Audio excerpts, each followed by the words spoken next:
Are here for you. Don't forget to join our YouTube community by clicking on that subscribe button. And if you want the GB News app, you can click and catch up on programmes anytime. We love to hear from you, so email us. gbviews@gbnews.uk. Thanks for being part of the GB News family. My name is Andrew Doyle. Join me every Sunday evening at 7 p.m. for Free Speech Nation. This is a show where we address current affairs and news stories of the week with the help of two wonderful comedian panellists. I brought in comics because I want to give it a lighter edge, and also they work for less. See you there.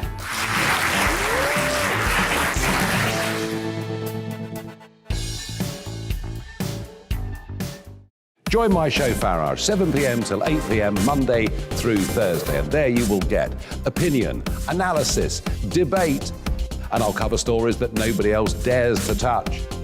And then for the last 15 minutes, talking pints. We're over a drink. We have a civilised conversation with someone. We very often disagree, but we do it in a grown-up way. Come and join me on Farage.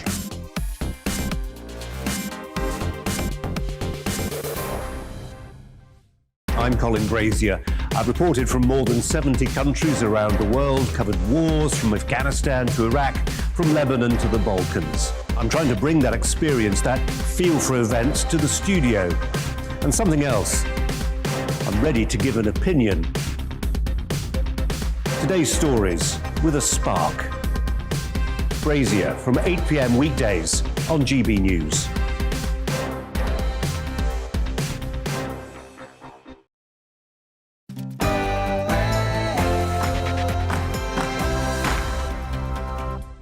Hello there, everybody. You're waking up this morning to the Great British Breakfast with the sound of drills in the background. Sorry about that. You're watching GB News with Ellie Costello and myself, Polly Middlehurst. And the time has just gone 9 o'clock. Here are the stories that matter this Saturday morning, the 13th of November.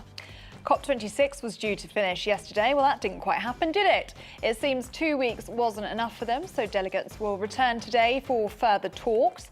But what is causing the delay in finalising an agreement on climate action? Also in the news today, the number of migrants entering the UK via the English Channel has apparently hit a record high. 1,185 people making that hazardous journey on Thursday alone. Boris Johnson says his government is working with French counterparts, but with another emerging migrant crisis on the continent, does more need to be done? Serious headway must be made in the next week over the Northern Ireland Protocol. That's according to the EU anyway. So after a fourth round of talks, are we any closer to a resolution? And how much more would you pay for cheese? Well, one MP is begging the government not to include the iconic Stilton cheese in any future health taxes. More on that story this hour.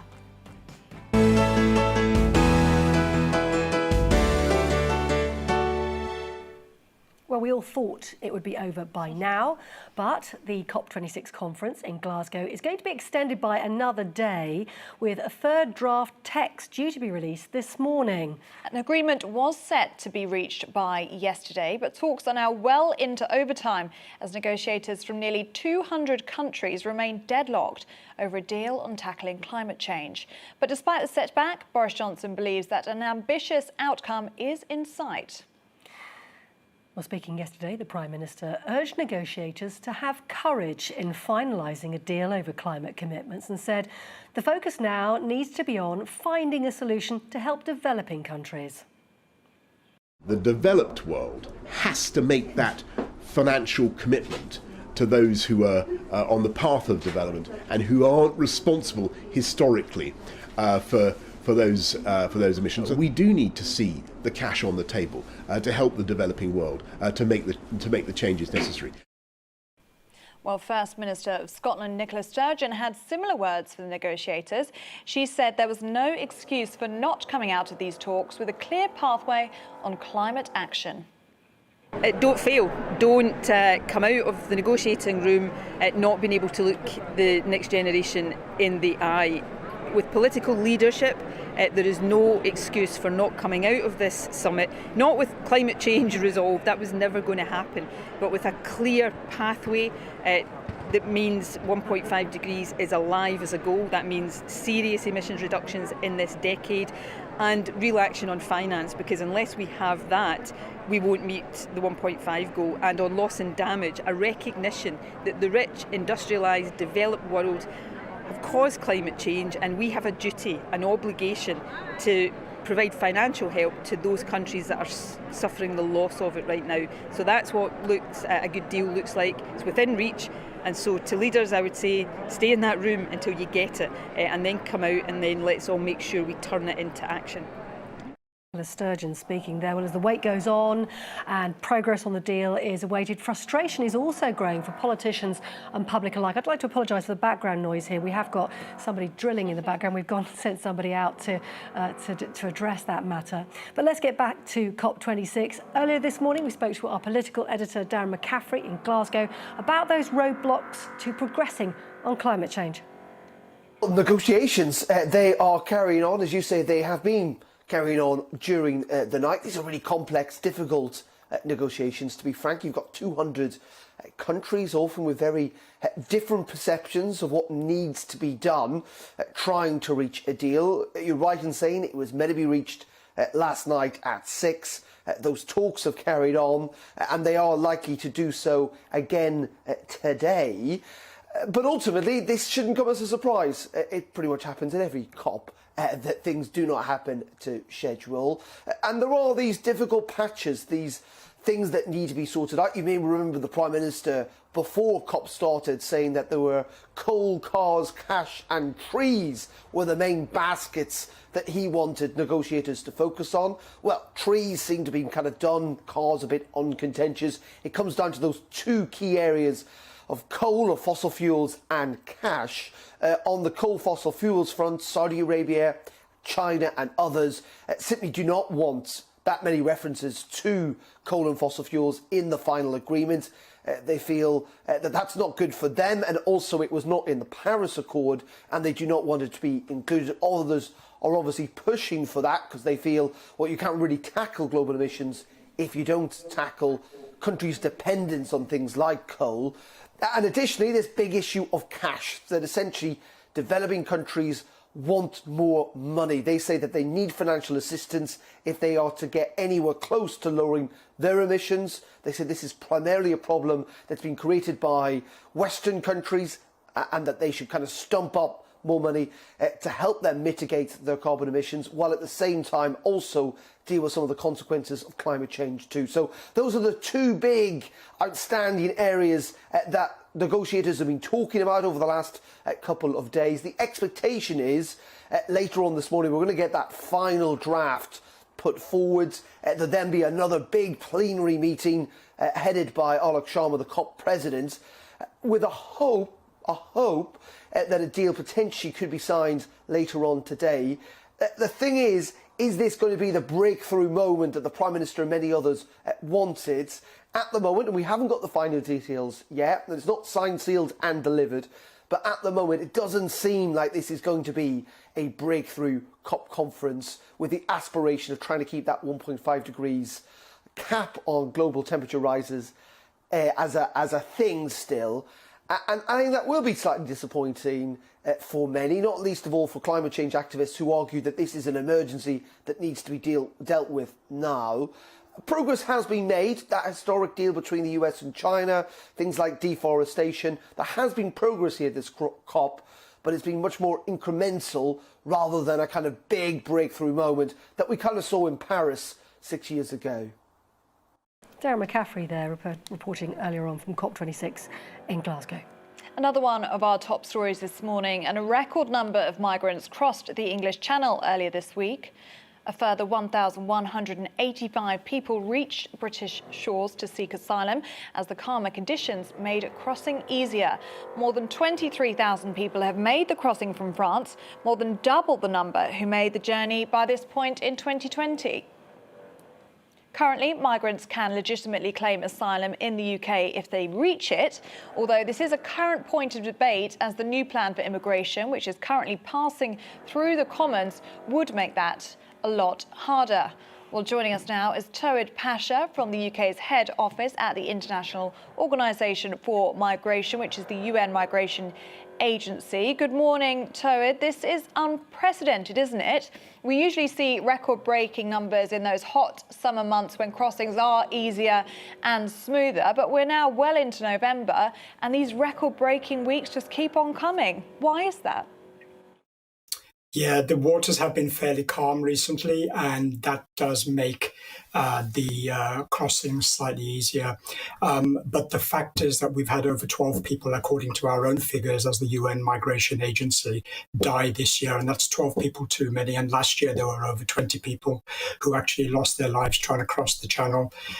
So we need to really be looking at safer, more legal pathways for these people to be able to come to the UK and to claim asylum. What do you think the answer to this is? Is it about blocking the channel, do you think, Tawhid? Or is it about giving better access to asylum routes into the UK? Absolutely. It's about giving better access to asylum routes, because by upping up border controls, you've got to have firm borders, of course, but by upping border controls, you are driving people into the hands of smugglers and traffickers. What we really need is more safe legal pathways for people to come to the UK. We need the UK to be able to play its fair share in the wider refugee protection system. So let's think about this at a global level. We've got 26 million plus refugees globally. The UK has the lowest level since 2012. We had 16,000 asylum seekers or people granted protection last year. So that's a drop in the ocean.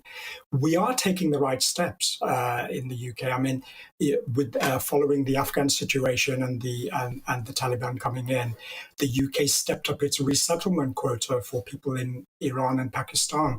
But still, it's these neighboring countries. Let's remember, most asylum seekers and refugees go and seek asylum in their neighboring countries. Very few actually manage to get all the way across to Europe, to the Polish border or indeed the UK border. Between Iran and Pakistan, they've got 3 million refugees there alone. We've committed in the UK to settle up to 20,000 of them. We need to do more. We need to create more pathways. And those people who are coming to the UK to seek asylum, their only option is to come illegally. As you heard earlier from Amnesty, there is no visa to come to the UK to claim asylum. So when they come here, they shouldn't be penalised for that. And the new laws have to absolutely protect their rights to claim asylum according to the Geneva Convention. Do you say there that we need to do more, that we've pledged to bring in 20,000 people and we need to meet that? I'm wondering if we know the fiscal impact of migration. In monetary terms, how much does it cost for one person crossing the channel illegally? How much does that cost the British taxpayer? The fact is that once someone comes here and gets refugee status, they're allowed to work and they're allowed to access the labour market. And a lot of people who are coming over aren't just, as you said earlier, you have migrants who are coming over not just fleeing persecution or conflict, but they're coming for a better life, to look for a better job. We've got a shortage of truck drivers. We're trying to bring in 10,000 nurses. We should be opening up safer pathways, and we can be really creative about this, and they benefit the economy. All the figures show that when people come to the UK and they're allowed to access the labour market, they don't claim public services. They're actually putting more money back in.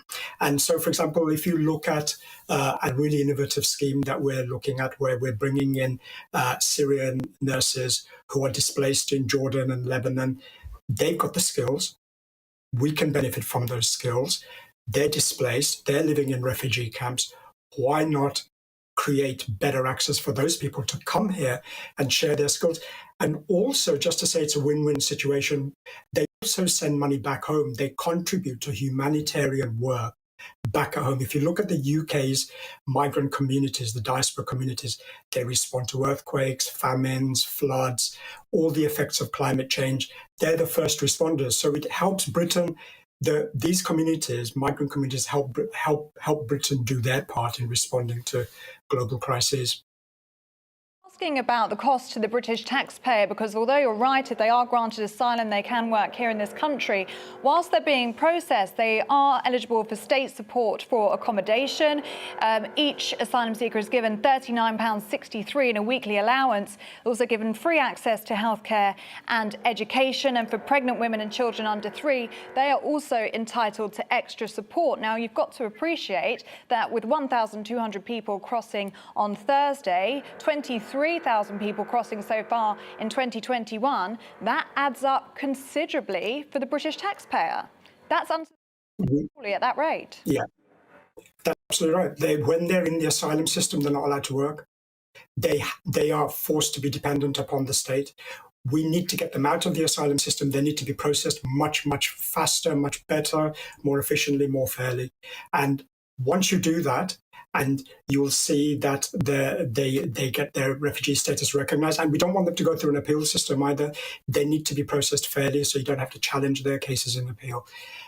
Once they go through the system and they're allowed to work, you will see that the vast majority will be entering the labour market. There's work to do. They want to do that. They want to support their families back home. They want to support their families here. So you're right. You've got to get them processed through the asylum system. And because the asylum system is not yet fixed and there are long delays, we need to give them the opportunity to work while they're here during the asylum system. That used to happen in the past. Asylum seekers could work while they were waiting for their claims to be processed. When they have that option, the vast majority do that. By making these points about needing the migrants to be able to work whilst they're being processed and indeed when they settle in the UK, are you saying the majority of the migrants we're seeing coming across the Channel are economic migrants? There's always going to be a mixture. If you look at the figures, the nationalities, the vast majority are from Iraq, Afghanistan, Syria, Eritrea and Sudan more recently, because you can see the conflicts in those countries arising. So yes, the vast majority are asylum seekers. They're not coming here. They're escaping conflict and persecution. But there are people who are, for want of a better life, coming here for more jobs, better jobs, because of their economic situation back at home, which has been exacerbated by COVID. So what we need to do is we need to look at, in a post-Brexit situation, look at how we can redress our labour shortages in the UK by creating safe and legal pathways to get to the UK. You're going to be reducing that pressure and taking people out of the hands of smugglers and traffickers. Pasha, we appreciate your perspectives. Thanks very much indeed. Here's what else is making the headlines today. Despite COVID-19 cases falling in the UK, Boris Johnson has warned that storm clouds of a new wave are gathering over parts of Europe. Many European countries are seeing a surge in cases, and several countries, including Austria, have stepped up restrictions. The Prime Minister has said that the urgency of getting the booster jab is more evident than ever. Also in the news this morning, the Metropolitan Police have ruled out investigating claims peerages were handed out to Conservative donors who gifted £3 million to the party. Officers concluded there were not sufficient grounds to look further into the allegations. Support for the Conservative Party has dropped, reportedly, with 2/3 of 2,000 people surveyed thinking the party in government is very sleazy. A poll by Savanta Comres for the Daily Mail placed the Labour Party 6 points ahead. This comes following revelations about MPs' second jobs and the U-turn over the Owen Paterson scandal. And the nice news this morning, Britney Spears has had her conservatorship terminated by an LA judge this morning after more than a decade. She's called it the best day ever. The American singer regaining control of her life and career for the first time in 13 years. The 39-year-old was placed under the conservatorship of her father in 2008 after allegedly suffering mental health issues. That's behind her now, and she's thanked all her fans on Instagram. In sport, and Scotland men's football team have qualified for the World Cup playoffs after a 2-0 win over Moldova. Goals came from Nathan Patterson and Che Adams. Scotland, who sit second in Group F, will play table leaders Denmark on Monday. England were also in action. They secured a 5-0 win over Albania at Wembley last night. Captain Harry Kane scoring a first-half hat-trick, adding to Harry Maguire and Jordan Henderson's goal. A win for the Three Lions against San Marino on Monday, fingers crossed, confirming their place at next year's Qatar World Cup.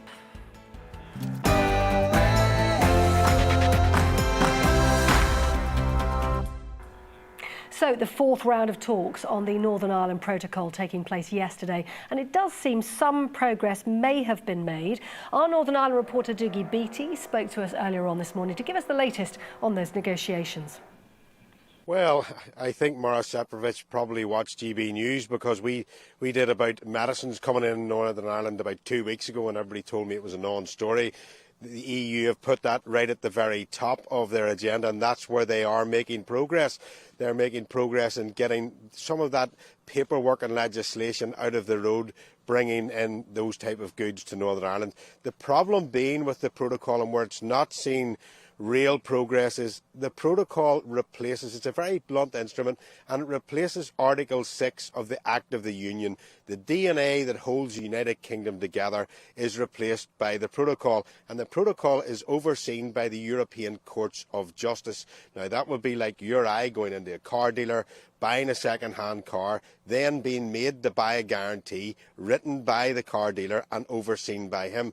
It is somewhat foolish, and it means that Northern Ireland has to take laws and not make them. So places like this behind me have just become a colony. There's no sense, we don't have any political strong arms or any useful way of using our politics or our vote.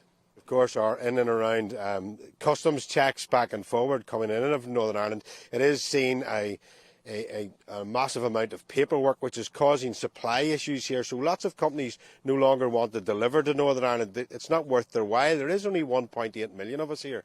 We're very lucky in a lot of ways, but it means that goods are now becoming much more expensive on shop shelves because there's a lack of them. It also means that our businesses here don't know which regulations they're going to follow, because are they going to follow those of the EU or are they going to follow those of the UK? That's causing serious problems, but probably the most worrying of the whole lot is that this has driven a coach and horses straight through the Good Friday Agreement. And just last week, the political wing of the Ulster Volunteer Force, who were one of the main combatants inside the Troubles of Northern Ireland, pulled away from the Good Friday Agreement and said it is not what they signed up for. So it is going to cause some trouble on the streets. Well, it has been creating some low-level trouble on the streets at the moment. But if those things are not looked at, it could cause a lot worse. Dougie Beattie there for us, our Northern Ireland reporter outside Stormont as the sun was rising this morning for us. It was lovely to have him there. We're with you until 10 o'clock this morning on the Great British Breakfast from GB News. Still to come, the Lord Mayor's show in London today. British farmers taking centre stage. We'll be live in the city to hear about the vital role farmers have in protecting the great British countryside. That's up next. First though, let's take a look at the weather.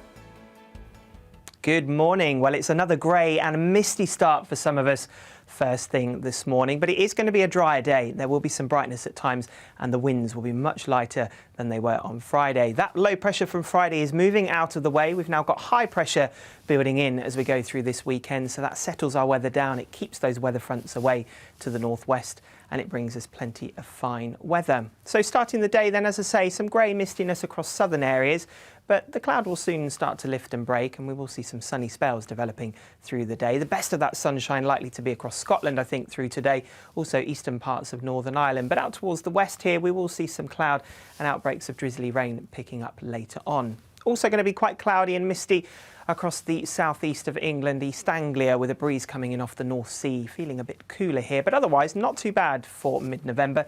Highs of 13 or 14 Celsius. As we go through the evening and overnight then, it's where we've got the clearer skies and lighter winds through the spine of the country that it will turn cold overnight. We will see the risk of some mist and fog patches developing too. Some of those can be quite dense through parts of Wales into the West Midlands as well. Either side of those clearer skies, we've got thicker cloud and some rain will push its way in across western Scotland and across Northern Ireland. Temperatures 7 or 8 where we've got the cooler, clearer skies, elsewhere milder. As we go through into Remembrance Sunday then, quite a grey picture for many of us first thing. Some of that mist and fog will be stubborn to clear, but through the day we will see some brightness poking through. We will see some sunshine into the afternoon, but staying greyer and cloudier up towards the northwest as we see this weak weather front approaching. Temperatures a little bit down on previous days, but still getting up to 11 to 13 degrees, still a little bit above average for this time of year. As we go into next week, it will remain on the fairly cloudy side at times.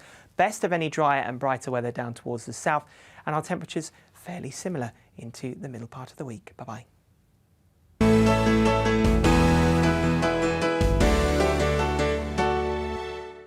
You're watching GB News live across the UK and the world on our digital stream. GB News is Britain's news channel. We are the UK's home of discussion and debate from all perspectives. We are here for you. Don't forget to join our YouTube community by clicking on that subscribe button.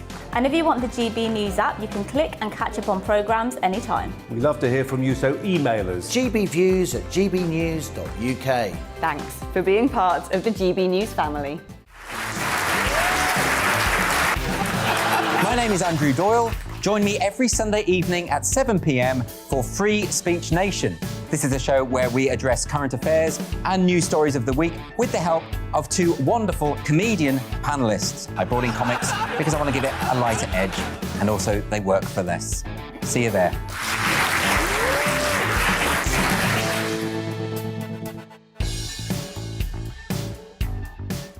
Join my show Farage, 7 p.m. till 8 p.m. Monday through Thursday, and there you will get opinion, analysis, debate, and I'll cover stories that nobody else dares to touch. And then for the last 15 minutes, talking pints. We're over a drink. We have a civilised conversation with someone. We very often disagree, but we do it in a grown-up way. Come and join me on Farage.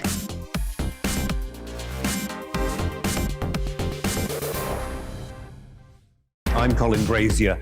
I've reported from more than 70 countries around the world, covered wars from Afghanistan to Iraq, from Lebanon to the Balkans. I'm trying to bring that experience, that feel for events, to the studio.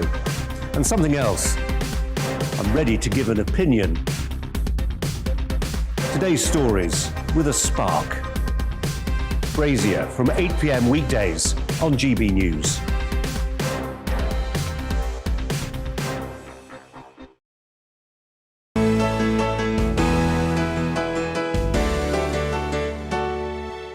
Hello there, you're watching The Great British Breakfast, and this is a lovely Saturday morning, and we have a gap in the drilling, so we can tell you all about the world-famous Lord Mayor's show, returning to London today after being cancelled last year for the first time since World War II.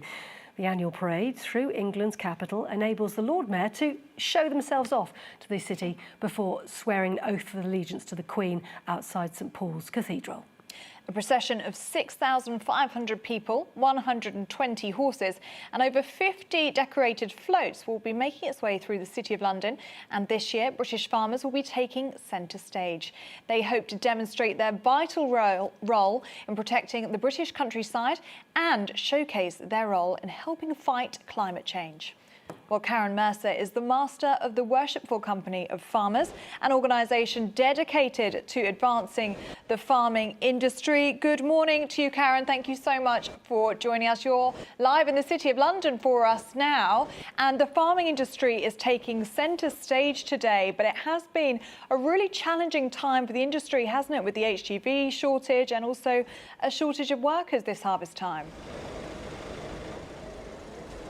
Good morning, everybody. I'm absolutely thrilled to be here and representing the British farmers. And yes, it's a very challenging time with lots of unknowns ahead with the climate change and net zero, but we're working very hard to do that and make sure that we always provide the public with good British produce on their table. Karen, looking at what's going on behind you, clearly people very busy already this morning. Take us through what people can expect to see. Oh, we've got a fabulous entry. We're highlighting the dairy industry this time. So in the front of our stand, we've got a forage harvester that's used for cutting the grass to feed the dairy industry. And then we've got the very first world methane-powered tractor. And then it's pulling a float. And on the float, we have a mock-up of dairy products so people can see what they are, all the big range we have. Then we've got some calves, and then we've got 2 cows. We've got Buttercup and Daisy in the back, and they're being milked. So there are clusters on the udder and milk going through up into a jar. They're not real cows, they are fiberglass, but it just shows people, the public, where their daily pint comes from, and lots of other dairy products that are on the table every single day of the year. I was about to say, I'd love to see Buttercup and Daisy. Turns out they're not actually real cows. So let's talk a little bit about climate change, because obviously that is what's on the agenda at the moment. COP26 has been going on for the last 2 weeks. It's being extended today. There's more talks going on. There's going to be a huge focus on that in terms of farming and the future of farming. There are many, many challenges for farmers at the moment. We've got to get to net zero with the carbon. We're looking at our soil, we're planting trees, we're looking at the water.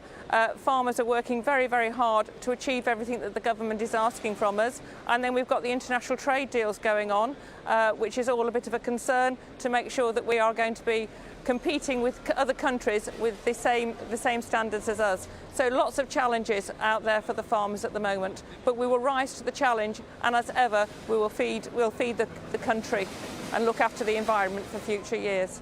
Feeding the nation, that's what we like to hear. What about British farming at the moment? We're told it's struggling and that the plight of farmers and all they go through isn't well known enough. Is there a struggle on farms right now? There is an incredible struggle, yes. We've had some poor years weather-wise and people haven't been able to get their crops in. Rising prices, we've got challenges with energy prices, fertiliser, those are all going through the roof. Those that are livestock farmers, the feed that they buy in for the cows, that's all very expensive. So there are lots of concerns for everybody at the moment with the climate and all the high prices, but we will get there. Karen, what does an event like this mean to British farmers? It means that we can showcase, we can get into the City of London, we can show people what the farmers are doing, we can show them that the British farmer is there for the nation to feed them.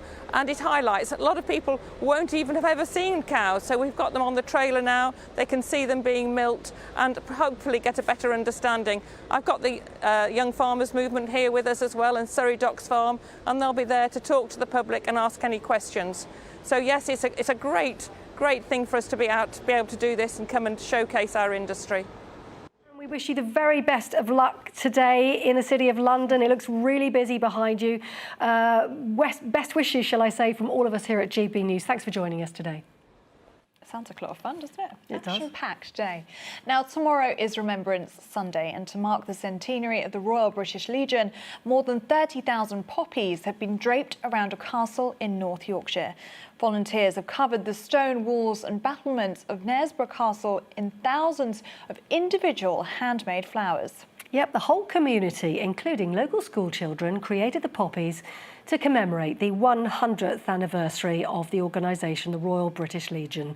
It was called the Knit for Knaresborough campaign. It began back in February 2019, with the culmination leading up to this current unique art installation at the castle. Our Yorkshire reporter, Anna Riley, has the full story. It's the centenary year for the charity, the Royal British Legion, with volunteers across the country back out on the streets collecting donations for the Poppy Appeal, which raises vital funds for the armed forces community. And up and down England, volunteers from villages, towns and cities put on displays ahead of Remembrance Sunday. And here in Knaresborough, the volunteers really have gone all out, with people spending hundreds of hours knitting the poppies that are displayed around the castle. These poppies represent the history of the people of Knaresborough. The War Memorial has 209 names, family names, and many of those families still live in Knaresborough. And many of the poppies in this display will have been donated by members of those families. I think it's important that we never lose the lessons that history has taught us. And by having a set period each year when we look at the poppies and consider why we use the poppies for so many fallen men, not only in the First and the Second World War, but also in more recent conflicts. These poppies are people, and when you walk around the site, they're donated by families of those people. There are a variety of reasons as to why members at this branch volunteer for the Legion. I volunteer because of family history. My grandfather, my father were both in the World Wars. My husband was in the Royal Navy. I was in the Royal Navy. My son spent some time in the Army. My daughter had a career in the Navy. My godson has spent 2 tours in Afghanistan. So it's a very personal thing for me that we look after the people who are serving their country. I did 12 years in the RAF, enjoyed every minute of it, and just think it's a natural progression. I was fortunate the time I was serving, there was no real wars that we were involved in, but I put that down to luck. And there's so many people given their lives, and even now, I mean, people survive. But we talk about PTSD and the aftermath of conflict, so I think it's important that we still continue to support people like that who need it as much as anybody has ever done. There's around 2,500 Royal British Legion branches across the UK, and each one of them makes a real difference. I feel quite strongly about the British Legion and the fact that we are national custodians of remembrance, so it's our job basically to keep the Remembrance Day alive. But we certainly punch above our weight at poppy time. We have a very active core of people. We're out in the town, we're collecting and trying to do our best. For a fairly small town of only 15,000 inhabitants, we average out about £30,000 each year for the poppy appeal, which is a very, very good effort. Gaining funding this year through the Poppy Appeal has been more important than ever to help armed forces personnel affected by the COVID pandemic. I think people look at remembrance and look at the poppy as a symbol of remembrance, and it's been part of the fabric of our society really down the years. It is a symbol of hope, it's a symbol of remembrance, and it's a symbol of hope for a peaceful future as well.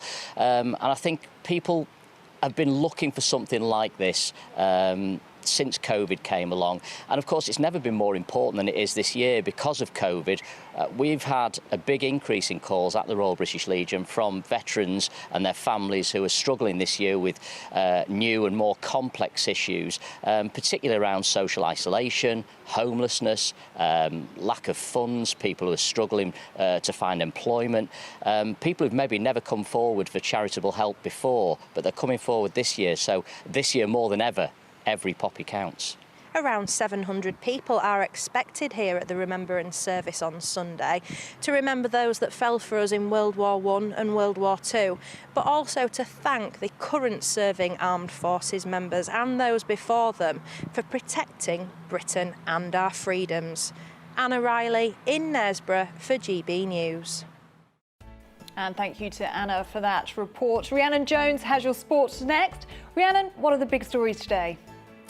Well, Ellie, our big stories today are England's thrashing of Albania last night to all but send them through to the World Cup, plus today's Autumn Nations Rugby. We're joined in the studio by former England international Andy Goode to preview those, so don't go anywhere.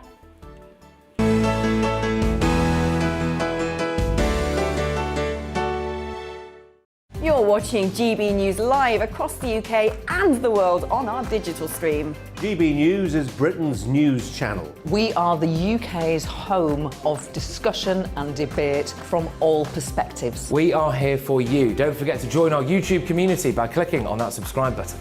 And if you want the GB News app, you can click and catch up on programmes anytime. We love to hear from you, so email us. gbviews@gbnews.uk. Thanks for being part of the GB News family. My name is Andrew Doyle. Join me every Sunday evening at 7 p.m. for Free Speech Nation. This is a show where we address current affairs and news stories of the week with the help of two wonderful comedian panellists. I brought in comics because I want to give it a lighter edge, and also they work for less. See you there.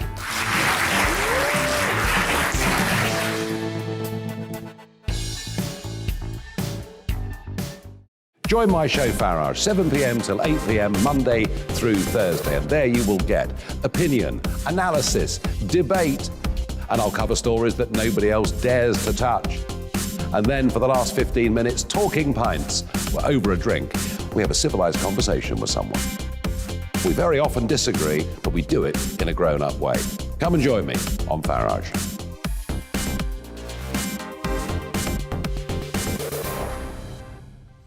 I'm Colin Brazier.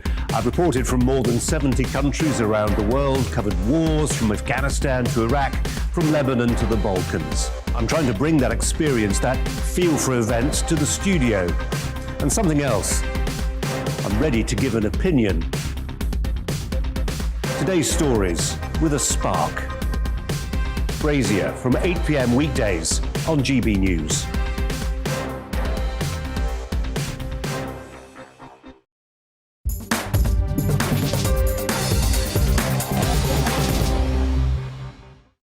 Well, what a night of football. A Harry Kane hat-trick left England on the verge of qualifying for the Qatar World Cup. They made light work of Albania with a 3-0 win at Wembley last night. The Tottenham Hotspur striker has now scored more competitive goals for the Three Lions than Wayne Rooney and draws level with Jimmy Greaves on the all-time list. All of England's goals came in the first half, with Harry Maguire and Jordan Henderson also scoring. Gareth Southgate's side now need just a single point from their final fixture against San Marino on Monday to win the group and qualify for next year's World Cup. It was also a good night for Scotland. A fifth win in a row confirmed their place in the World Cup playoffs as they beat Moldova 2-0. Goals in each half from Nathan Patterson and Che Adams guarantee the Scots can't be caught in second place in Group F. They face group winners Denmark, a tough one, in their final qualifying match on Monday, but it's some turnaround we've seen for Steve Clarke's side, given their awful start to the qualifying campaign. Northern Ireland improved their qualifying record with a 1-0 win against Lithuania. A Paddy McNair corner was diverted into his own net by Benas Satkirst for the only goal of the game. The result moves Northern Ireland up to third in their group with a final game against Italy on Monday, although they already know they've missed out on a playoff place. Wales qualified for the playoffs without even kicking a ball earlier in the week when Spain beat Greece in a completely different qualifying group. That result meant Wales's performance in last year's Nations League was enough to guarantee a playoff, but they still need a win against Belarus in Cardiff this evening to give themselves a chance of a top 2 finish in Group E and a potential home tie in those playoffs. The match marks 100 caps for Gareth Bale, who's recovered from a torn hamstring. Now, despite disruption from COVID for a second week running, England are hoping to extend their unbeaten run against Australia when the two sides meet at Twickenham later. Eddie Jones has never lost to his former side in his time as England head coach, a streak stretching back 7 matches. But Jones has been forced to give a first start to sail prop Bevan Rodd, and Ellis Genge was ruled out with coronavirus, with Trevor Davison called up to the bench. Look, we just treat it as normal now. Every day's an adventure, and we're on a bit of a roller coaster at the moment. COVID keeps coming, and we just accept it, get on with it. It's a great opportunity for a young guy like Bevan Rodd. Plays first test at Twickenham against one of our arch enemies, Australia. So, we've got the greatest confidence in him, and Trevor's been in our squad since summer now, and deserves the opportunity off the bench. So while we're disappointed for Ellis because he's such an important part of our team, it's a great opportunity for the team to step up and for those 2 young players to step up. Well, there are also 4 Autumn Nations Series fixtures to look forward to today, as well as that England game. Scotland take on world champions South Africa at Murrayfield, fresh from beating Australia last weekend. Ireland welcomed the All Blacks to Dublin, while Wales are in action against Fiji tomorrow. Wales women play South Africa this afternoon as well. Let's talk through those autumn internationals in more detail and preview tonight's England game. We've got with us former Leicester Tigers, Wasps, Newcastle, Worcester and England fly half Andy Good. It's so good to have you in the studio with us instead of down the line. Yeah, much better to be here in person, so thank you for having me. And thank you for dressing up for the occasional. I tried. Eddie Jones, as we saw there, a great winning streak against Australia. The question is, can he do it again today? Yeah, I certainly think he can. This Australia team have had a little bit of a resurgence over the summer in the Rugby Championship, but they're missing 3 of their key players in Quade Cooper, Samu Kerevi and Corabetti in the back. So it's for England, it's the power game. Yes, we're missing Genge and Marler, and he's moved Manu Tuilagi to the wing, but we've got the wood over them. And as Eddie Jones said, he's Australian, and the Australians have got an inferiority complex playing against England. So hopefully it'll be another good England victory this afternoon. Australia with an inferiority complex. Wow, I didn't think I'd ever hear that. Now, disruption caused by COVID for a second week running. How much of a headache has this caused Eddie Jones after Owen Farrell was out last week? Yeah, I mean, look, you heard from Eddie Jones then about the opportunity for some of the younger guys to state their claim, but undoubtedly when you lose your 2 first choice loose head props, Joe Marler earlier in the week, so that was okay. You can then plan for it, but Ellis Genge towards the back end of the week, you've then got to promote Bevan Rodd making his international debut, his first start as well today. So it's a bit of disruption, but Eddie Jones always sees it as a positive and another opportunity for a young guy to come into this England team. You mentioned young players coming into the England team. Let's talk about Marcus Smith, a superstar in the making. Yeah, he really is. He's taken to top flight rugby like a duck to water over the last couple of years. You know, his talent is undeniable. He's matured really quickly as well. He's only 22 years of age, but it's like he's been around for about 5 or 6 or 7 years already. And it's his first start today against a top tier international team in Australia. He's got Owen Farrell next to him, but the excitement when he gets the ball, you hear the buzz around the stadium. We heard it last week when he came on against Tonga, but today's a real opportunity for him. He's got the keys to drive the car and really focus on England's attack, and X-factor galore within his hands as well. And I know you mentioned it very briefly. What do you make of Manu Tuilagi on the wing? It's a strange starting position for him, isn't it? Yeah, I mean, Eddie Jones said he's seen enough of him on the wing to pick him there. He's played once for England in 2014 on the wing, and he's played a couple of times for Leicester Tigers back in 2012. So not sure Eddie Jones was watching those games, but obviously what he's doing is trying to get his best players on the field. And that means obviously Owen Farrell at 12, which means the centre partnership, which I think is England's best centre partnership of Henry Slade and Manu Tuilagi, has to be broken up. Therefore, Manu goes on the wing. And Adam Radwan, really unlucky to miss out. He's really exciting, played exceptionally well last week against Tonga, but he wants his best players on the field, and you'll see a lot of interchanging between the 3 of them. And you won't always see Manu Tuilagi on the wing this weekend. I do want to talk about the women's game, England against Canada. They come off the back of back-to-back very impressive wins over New Zealand. A much easier game for them against Canada. Just how impressed have you been by them? Yeah, it's been amazing to watch. Firstly, the exposure that they're getting on TV. It was on BBC last weekend. But also the fans in the stadiums, the amount of people that are getting out to watch the England Red Roses has been phenomenal, and they're putting on a show. To beat the All Blacks, or the Black Ferns, last week and put 50 points on them back-to-back weeks, it's just been amazing. They've been the barometer in the women's game for a long time. So England are now the #1 team in the world. They're there to be shot at. Canada will see a fantastic opportunity today to take on the best team in the world, but I'm expecting another fantastic England victory. The Red Roses certainly are impressing, aren't they? Another team that are impressing, Scotland, fresh from beating Australia last weekend. What are their chances against South Africa? Yeah, I mean, it's a power game from South Africa coming up against a Scottish team that like to throw the ball around a little bit. Now, last week against Australia made loads of errors.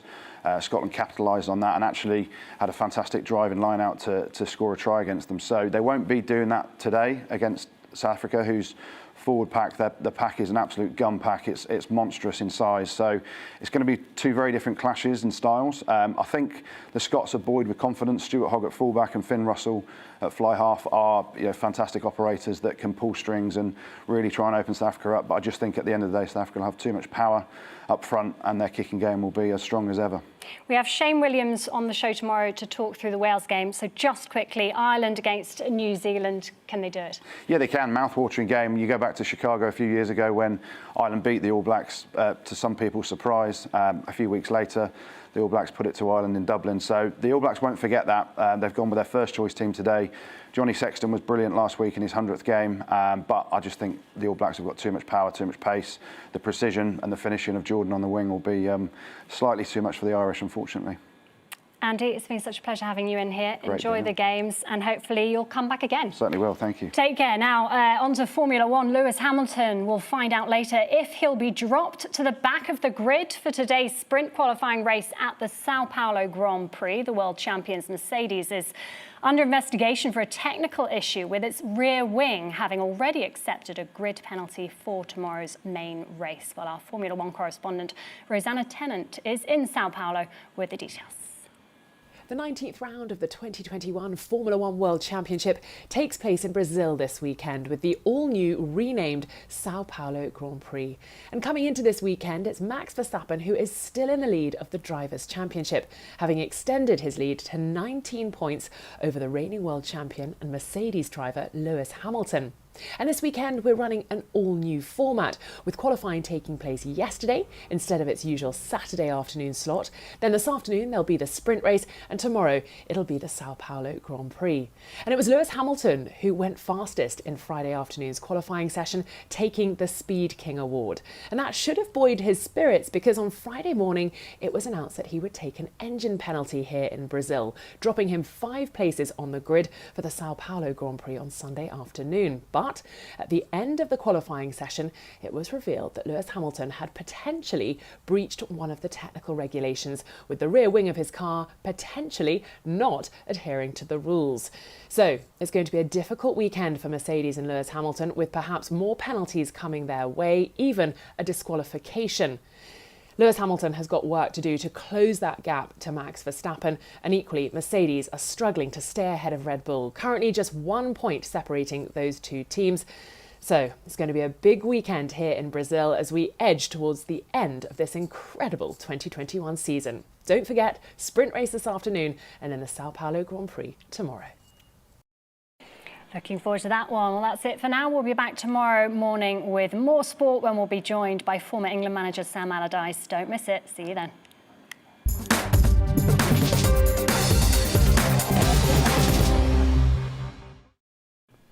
Thanks, Rhiannon. Now from sport to Stilton. A Conservative MP is warning that local jobs could be at risk if a salt and sugar tax is introduced on the sale of British foods.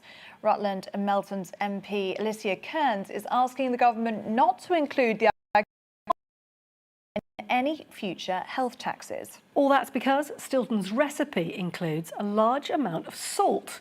And as a protected food, it can only be made in the East Midlands, in an industry that employs thousands of local people. Right now, the government is considering the future of Britain's food systems, including the population's health and food sustainability. Our reporter, Will Hollis, has the story. In the heart of rural Leicestershire, this landscape is essential for the produce it creates. In between the green dairy pastures, Melton Mowbray's made a national name for itself because of pork pies and this, Stilton cheese. Here we have half a Stilton. This is from a local dairy, Long Clawson Dairy, made 5 miles away. And the milk comes from 43 farms within about a 20-odd mile radius of here in Melton Mowbray. As you can see, a beautiful, well-blued cheese, nice golden yellow colour on the paste of the cheese, just starting to come into perfect condition. It's crumbly with a strong flavour and an iconic blue veining. Stilton's recipe is sacred. It's got the protected designation of origin status. Before Brexit, under EU law, and now British. Only a handful of dairies can make it, in the small villages where the border of Nottinghamshire meets with Leicestershire, and in Derbyshire, plus only using regional milk. Stilton has been made historically in this part of the world for 300 years.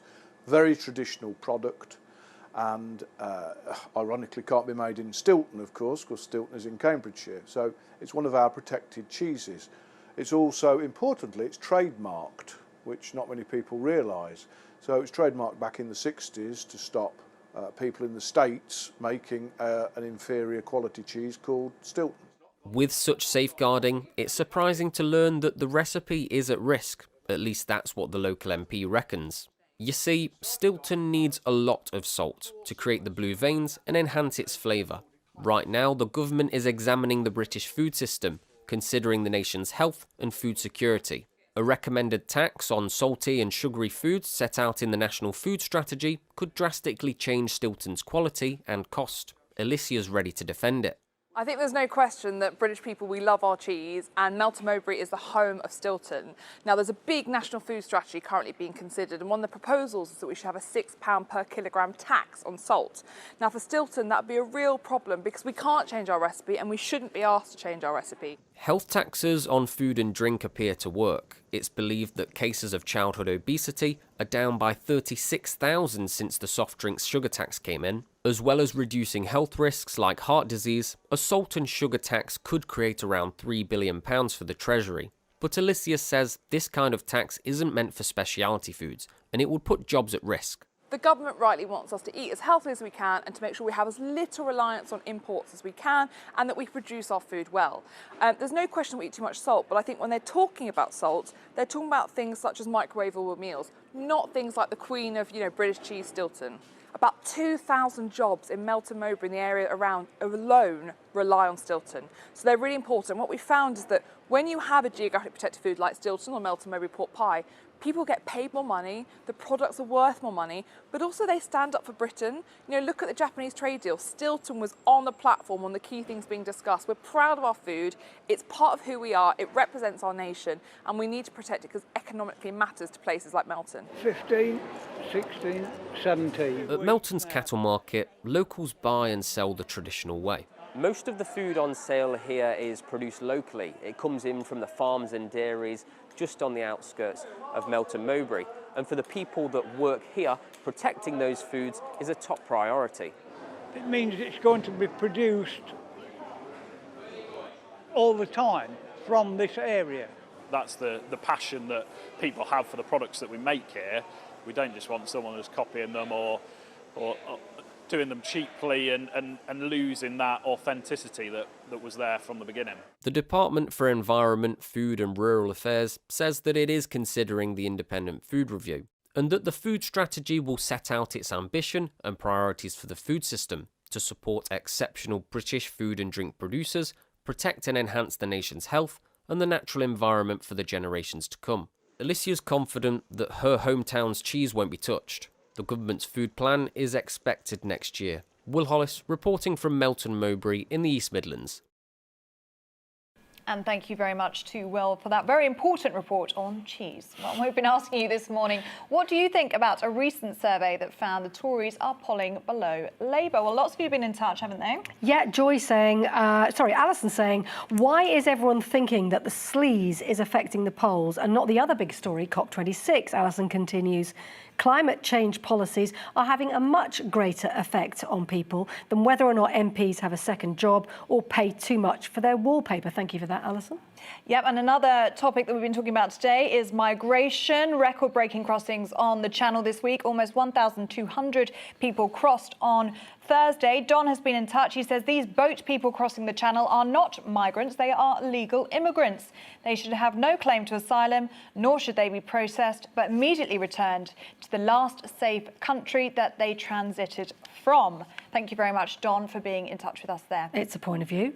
Joy has another comment on general politics. She says, just about everyone I know is saying they would vote Reform Party. If the polls showed the Brexit parties with considerable gains, I might start to believe them. Thank you so much for that, Joy. Well, that's it from us this morning. We'll be back from 6 tomorrow, where we'll have a special show to mark Remembrance Sunday.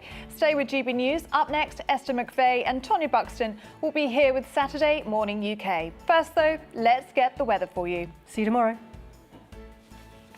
Good morning. Well, it's another grey and misty start for some of us first thing this morning, but it is going to be a drier day. There will be some brightness at times and the winds will be much lighter than they were on Friday. That low pressure from Friday is moving out of the way. We've now got high pressure building in as we go through this weekend, so that settles our weather down. It keeps those weather fronts away to the northwest and it brings us plenty of fine weather. So starting the day then, as I say, some grey mistiness across southern areas, but the cloud will soon start to lift and break and we will see some sunny spells developing through the day. The best of that sunshine likely to be across Scotland, I think, through today, also eastern parts of Northern Ireland. But out towards the west here, we will see some cloud and outbreaks of drizzly rain picking up later on. Also going to be quite cloudy and misty across the southeast of England, East Anglia, with a breeze coming in off the North Sea. Feeling a bit cooler here, but otherwise not too bad for mid-November. Highs of 13 or 14 Celsius. As we go through the evening and overnight, then it's where we've got the clearer skies and lighter winds through the spine of the country that it will turn cold overnight. We will see the risk of some mist and fog patches developing too. Some of those can be quite dense through parts of Wales into the West Midlands as well. Either side of those clearer skies, we've got thicker cloud, and some rain will push its way in across western Scotland and across Northern Ireland. Temperatures 7 or 8 where we've got the cooler, clearer skies, elsewhere milder. As we go through into Remembrance Sunday then, quite a grey picture for many of us first thing.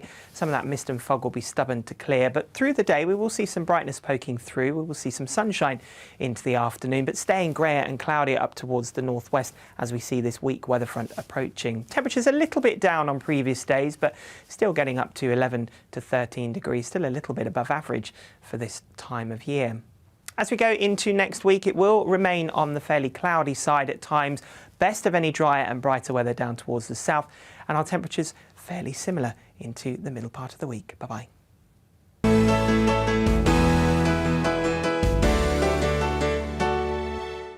You're watching GB News live across the UK and the world on our digital stream. GB News is Britain's news channel. We are the UK's home of discussion and debate from all perspectives. We are here for you. Don't forget to join our YouTube community by clicking on that subscribe button. And if you want the GB News app, you can click and catch up on programmes anytime. We love to hear from you, so email us. gbviews@gbnews.uk. Thanks for being part of the GB News family.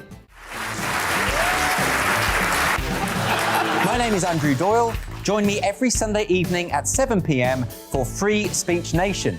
This is a show where we address current affairs and news stories of the week with the help of 2 wonderful comedian panellists. I brought in comics because I want to give it a lighter edge, and also they work for less. See you there.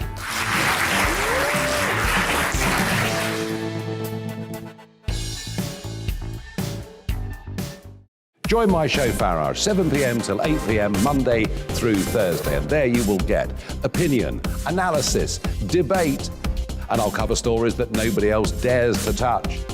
And then for the last 15 minutes, talking pints. We're over a drink. We have a civilised conversation with someone. We very often disagree, but we do it in a grown-up way. Come and join me on Farage.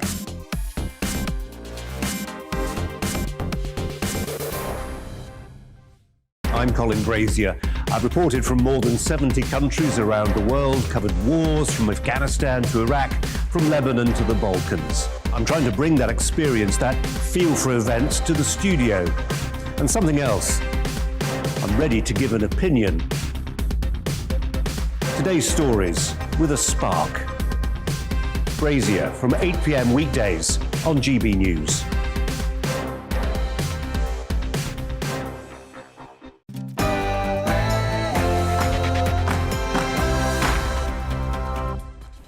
Good morning, Tonya and Esther here to offer a different view on the week's big news stories. Yes, what a cop-out up in Glasgow. They may be in overtime deciding what to put in the COP26 resolution, but we'll be having a look at everything that's in, and most importantly, those things that have been left out. Author Matt Ridley joins us to discuss his new book, Viral, The Search for the Origins of COVID-19.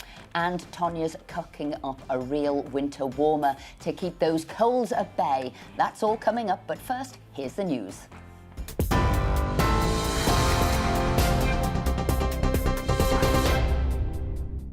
I'm Amelia Harper. This is your news at 10 o'clock. The UN has released its third climate draft after tense negotiations at COP26 extended into extra time last night. The latest draft has kept its reference to phasing out inefficient fossil fuel subsidies. But sticking points include how much finance rich countries should send to poorer countries to help them adapt to climate change. Despite the deadline extension, Boris Johnson said he believes an ambitious outcome is in sight. Scottish Tory leader Douglas Ross has been accused of being knee-deep in the Tory sleaze scandal after he failed to declare thousands of pounds in outside earnings. Mr Ross was forced to refer himself to the Standards Commission after he received more than £28,000 from 2 additional jobs. As well as being an MP, the politician is also an MSP and works as a football referee. The SNP said he was failing the Scottish people and needs to focus on one job. The UK has sent a team of military engineers to Poland amid the ongoing border tension with Belarus. The small British team has been deployed over the influx of migrants between the two nations. It's understood they will spend a number of days in the country and provide engineering support. Professor of Polish-Lithuanian history at University College London, Richard Butterwick-Palawowski, explained the situation unfolding on the border. But as soon as the migrants get pushed towards the Polish, Lithuanian and Latvian borders, that's when the Belarusian regime stops being helpful to them. The Poles or the Lithuanians or the Latvians will push them back again, and then the Belarusian border guards will not let them back into Belarus, and they'll brutally beat them and push them back towards the border. They're caught in the middle. Online safety experts are finding 15 times as much child abuse material compared to a decade ago. The Internet Watch Foundation says its analysts are facing a tidal wave of abuse material. The organisation has taken action against more than 200,000 websites containing child sexual abuse material this year. It's urging the government to put protecting children at the centre of the proposed online safety bill. A man's been killed and a pensioner is in a critical condition after being stabbed in West London. A man believed to be in his 20s died at the scene in Albany Parade in Brentwood, while the woman in her 80s remains in hospital. A man in his 30s has been arrested on suspicion of murder and attempted murder. A memorial service is being held in France this morning for the November 2015 terrorist attack that killed 130 people. French Prime Minister Jean Castex lay wreaths of flowers in tribute to those who died at the Stade de France, restaurants in Paris and the Bataclan Concert Theatre 6 years ago. Donald Trump's former advisor, Steve Bannon, has been charged with contempt of Congress after refusing to provide a witness testimony about the US Capitol riots. Bannon's also been charged for failing to provide documents in a congressional subpoena from the House of Representatives committee investigating the insurrection on January 6th. Each crime carries a minimum of 30 days in jail and a sentence of up to a year behind bars. He had argued with the support of the former president that his communication is protected by the legal doctrine of executive privilege. Britney Spears says it's the best day ever after her conservatorship was terminated after nearly 14 years. The pop superstar had been fighting to end the complex legal agreement she was placed under in 2008 amid substance abuse and mental health issues. The 39-year-old has thanked her fans after regaining full legal control of her personal life and career. And a Hampshire railway is rolling into the festive period with Christmas light displays on its classic steam trains. The Watercress line, which runs from Alton to Alresford, is lighting up the line with thousands of colour-mixing LED lights. Passengers will also be given an LED wristband to get into the festive spirit. I'll have the latest headlines for you in half an hour. Now it's back to Saturday Morning UK.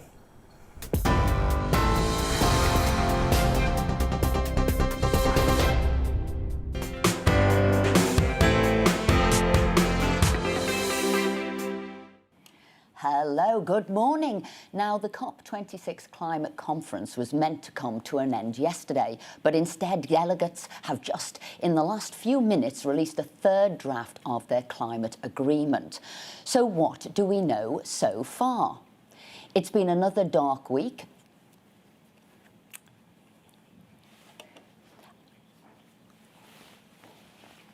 So what's happening now is that they right at the last minute, they're putting through some of their views that we know nothing's going to happen from this. I feel that. I feel that this was a big jolly for the people up at COP26. And the things that they're asking people to do just hit the poorest people. Mm-hmm. They hit the industries of people that are...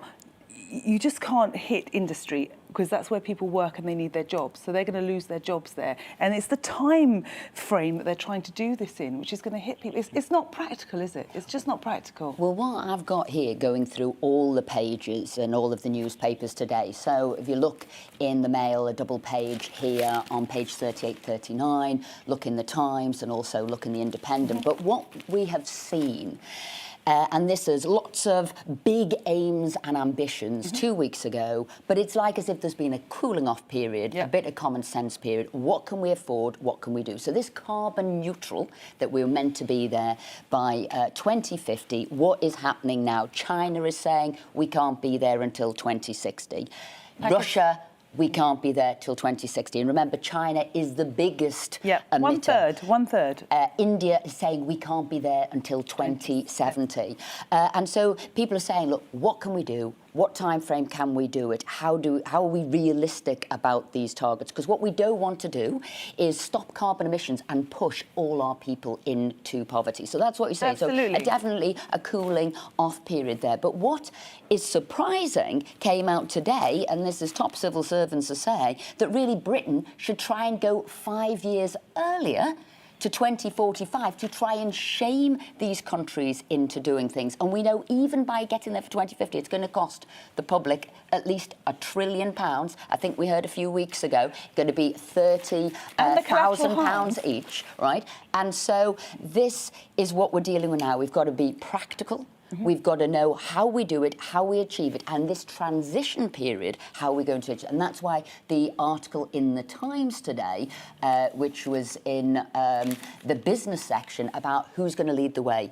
Is it politicians talking, or really is it going to be our business world? What can they do? And also our scientists, what is the technology there? So this is what we've got so far. So this is what we knew. The new version of the draft deal urges countries to improve efforts towards the phase out of unabated coal power and inefficient fossil fuel subsidies. It also calls on developed countries to improve their climate finance promises to help developing nations adapt to climate change.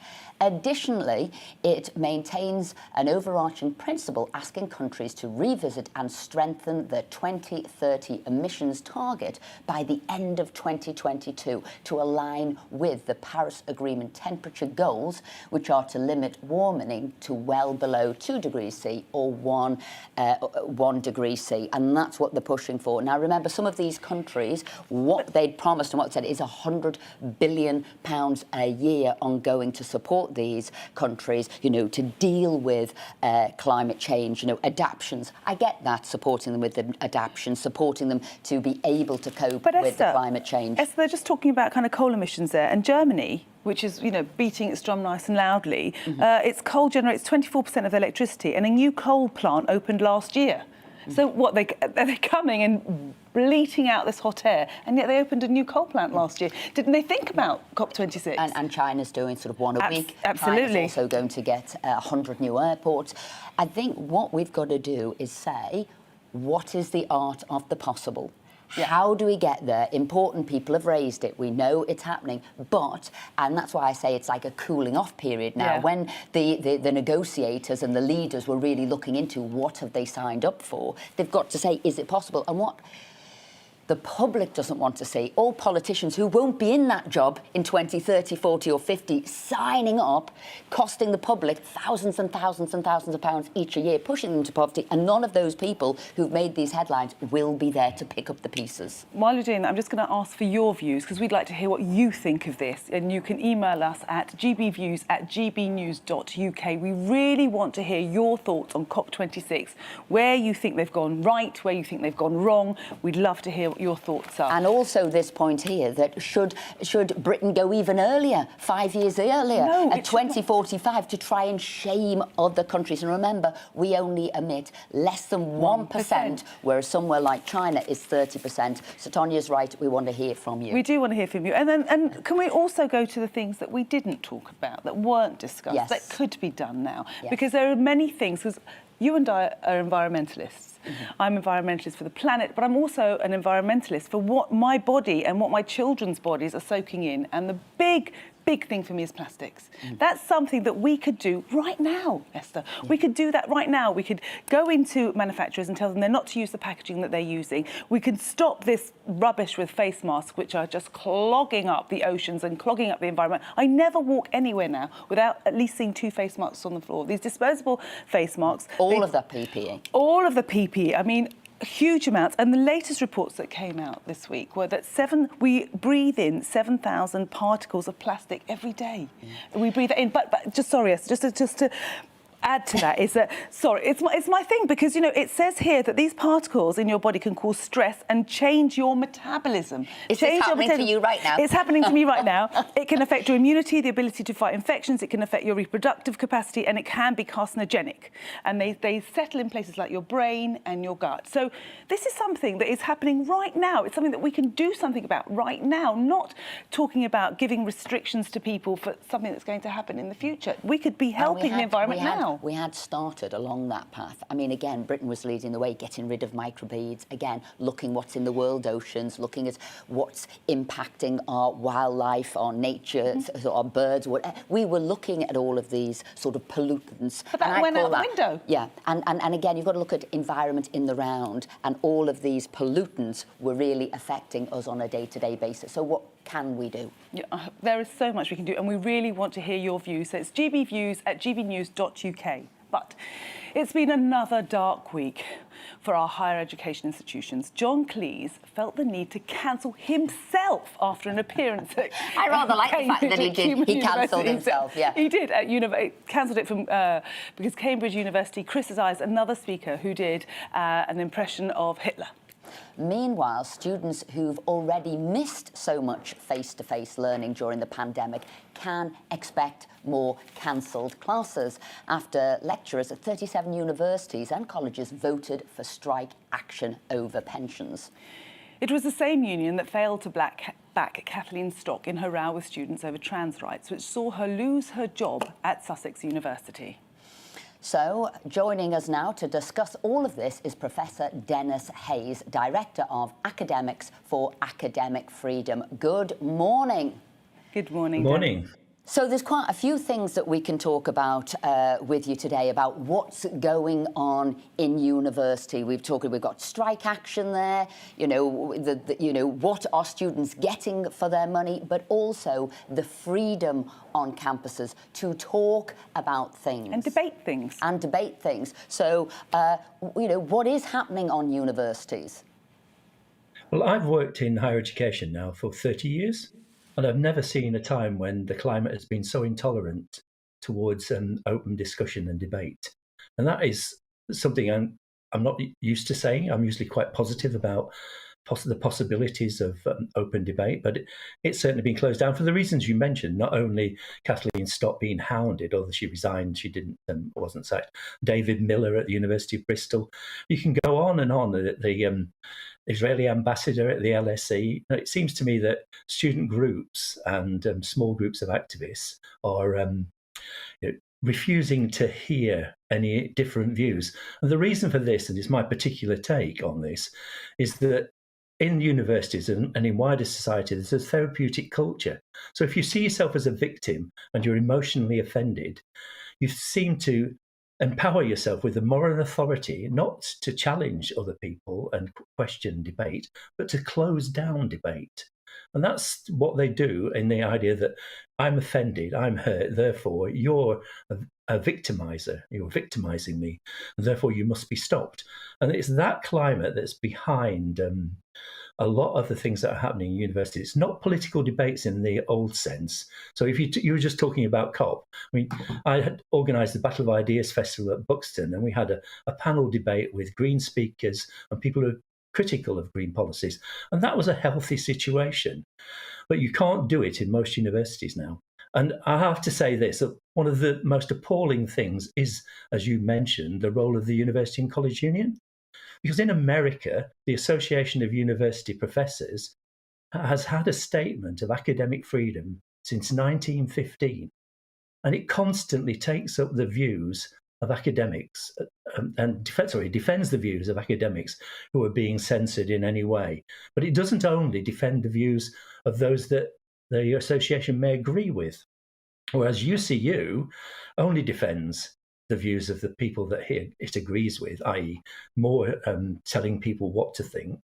But even more recently, the leadership of UCU have seen free speech as a right-wing, almost neo-fascist plot So they're totally opposed to free speech on a range of issues.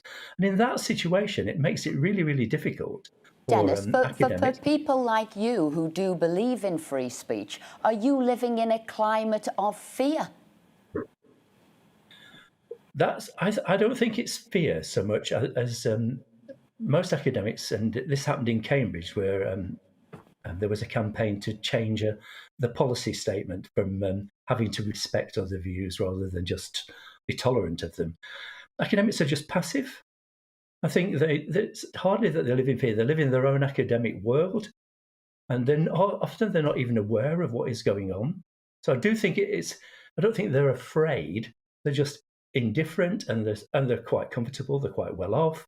They don't have to worry too much about any issues. If you just restrict things to your own academic world, then you probably will never be challenged and never have any real issues. It's when you speak on wider issues that it becomes an issue. I mean, this came out in the sorry. Dennis, what really surprises me is that sometimes with these views, and what I'm finding unusual is that there are certain views that are acceptable within this kind of far left. I find it's like a fascism, isn't it? That kind of cancels out debate. So it's acceptable for the LSE class wars, who want to ban private school children from going to university and are happy to kind of hound out the Israeli minister. But not a word was said when the Mosley family are paying 12 million to 2 Oxford colleges and actually the university itself. No one said anything about that. So anti-Semitism isn't something that they worry about, but these other views are. So it seems to be, like you said, that they're chosen subjects they can be offended by, but it's not across the board, and there's no freedom of speech here. So what can we do to change this? I think anti-Semitism is a particular problem. It is like almost the acceptable prejudice. You know, I've often spoken the fact that it needs to be addressed and it's sort of avoided. And I think that is a real issue. But even the left in the unions have given up challenging the prevent legislation, which they are opposed to. So I think the only thing that can be done about it, and there are some good signs. I mean, some university vice chancellors, James Tooley at Buckingham, and my own Vice-Chancellor, Catherine Mitchell, have made recent statements about free speech. And Adam Tickle, late in the day at Sussex, defended the free speech of Kathleen Stock. But where the real positiveness lies is in students. This is the surprising thing, is that students over the last few years have started setting up free speech societies. So Liberate the Debate, which is now very active again in Sussex, the Open University Free Speech Society, and I think GB News have had Sophie Watson from Free Speech Champions on. So we have. That is really interesting. So I think students have got tired of being infantilized. They don't want to be treated like children anymore. And they're doing it for themselves, putting their professors to shame, by the way, because, you know, by the way, I think that's a good positive note to end on, that it isn't all gloom and doom. There isn't topics that we can't talk about and we can't challenge, and things that are pushed underground because we feel we will crumble should we hear the words, because it seems John Cleese cancelled himself because that seemed a whole topic you couldn't talk about. Hitler, what he did right, wrong, indifferent, not right at all, what he did incredibly wrong, but what I meant is you couldn't talk about that at all. And so he, John Cleese, that's what I was talking about, when he cancelled himself because he couldn't be talked about. But we've got into a sad state of affairs where we can't talk about major, horrendous periods in history because some people are offended just to hear the word, which has to be wrong. Even when you're arguing against it, so that they would horrendous. Don't want to have you. I mean, this, you know, whatever said and done, when the lecturer was at Andrew Graham Dixon, the historian, was talking, he was putting down Hitler. He was making an impersonation to put him down and showing how terrible he was, and he got cancelled for that. It's ridiculous. And I mean, on that note, we want to say thank you very much for joining us, and we hope to speak to you soon, because I feel that we have to keep this conversation up about open debate. It has to continue. But Esther, you can't don't mention the war. I did once, and I think I got away with it. Sorry, I had to do that one. But look, we have to talk about some of those most horrendous things in history so that they're never repeated again. Yes. and we don't have another Hitler ever again. So closing these things down is not a healthy way to go forward. But that's what he tried to do. That's the whole point, is Hitler tried to whitewash and to close things down. And that's what, haven't we learned anything in history? That this is not the way to do it? Anyway. Now, we're going to have a break. I had some of your views here, but we're going to do that after the break. Lots of you coming in, talking about the environment and talking about COP26 and what you think should have happened and what did happen. But coming up, we're talking to an author who's been digging into the origins of the coronavirus crisis. First, though, let's take a look at today's weather.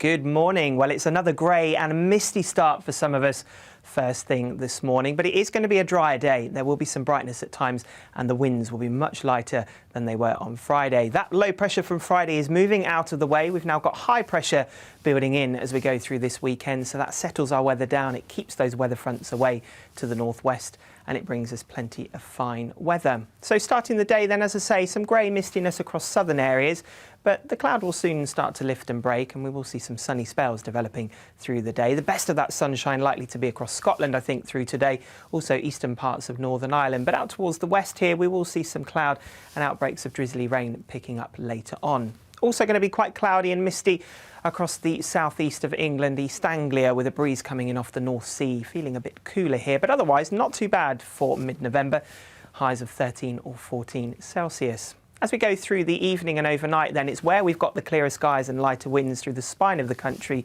that it will turn cold overnight. We will see the risk of some mist and fog patches developing too. Some of those can be quite dense through parts of Wales into the West Midlands as well. Either side of those clearer skies, we've got thicker cloud and some rain will push its way in across western Scotland and across Northern Ireland. Temperatures 7 or 8 where we've got the cooler, clearer skies, elsewhere milder. As we go through into Remembrance Sunday then, quite a grey picture for many of us first thing. Some of that mist and fog will be stubborn to clear, but through the day we will see some brightness poking through. We will see some sunshine into the afternoon, but staying greyer and cloudier up towards the northwest as we see this weak weather front approaching. Temperatures a little bit down on previous days, but still getting up to 11 to 13 degrees, still a little bit above average for this time of year. As we go into next week, it will remain on the fairly cloudy side at times. Best of any drier and brighter weather down towards the south, and our temperatures fairly similar into the middle part of the week. Bye-bye. You're watching GB News live across the UK and the world on our digital stream. GB News is Britain's news channel. We are the UK's home of discussion and debate from all perspectives. We are here for you. Don't forget to join our YouTube community by clicking on that subscribe button. And if you want the GB News app, you can click and catch up on programmes anytime. We love to hear from you, so email us. gbviews@gbnews.uk. Thanks for being part of the GB News family. My name is Andrew Doyle. Join me every Sunday evening at 7 p.m. for Free Speech Nation. This is a show where we address current affairs and news stories of the week with the help of two wonderful comedian panellists. I brought in comics because I want to give it a lighter edge, and also they work for less. See you there.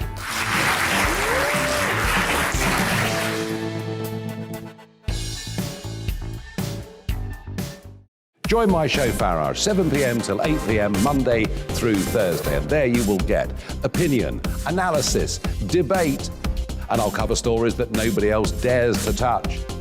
And then for the last 15 minutes, talking pints. We're over a drink. We have a civilised conversation with someone. We very often disagree, but we do it in a grown-up way. Come and join me on Farage.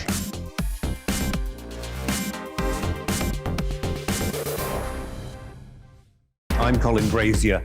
I've reported from more than 70 countries around the world, covered wars from Afghanistan to Iraq, from Lebanon to the Balkans. I'm trying to bring that experience, that feel for events, to the studio. And something else. I'm ready to give an opinion. Today's stories with a spark.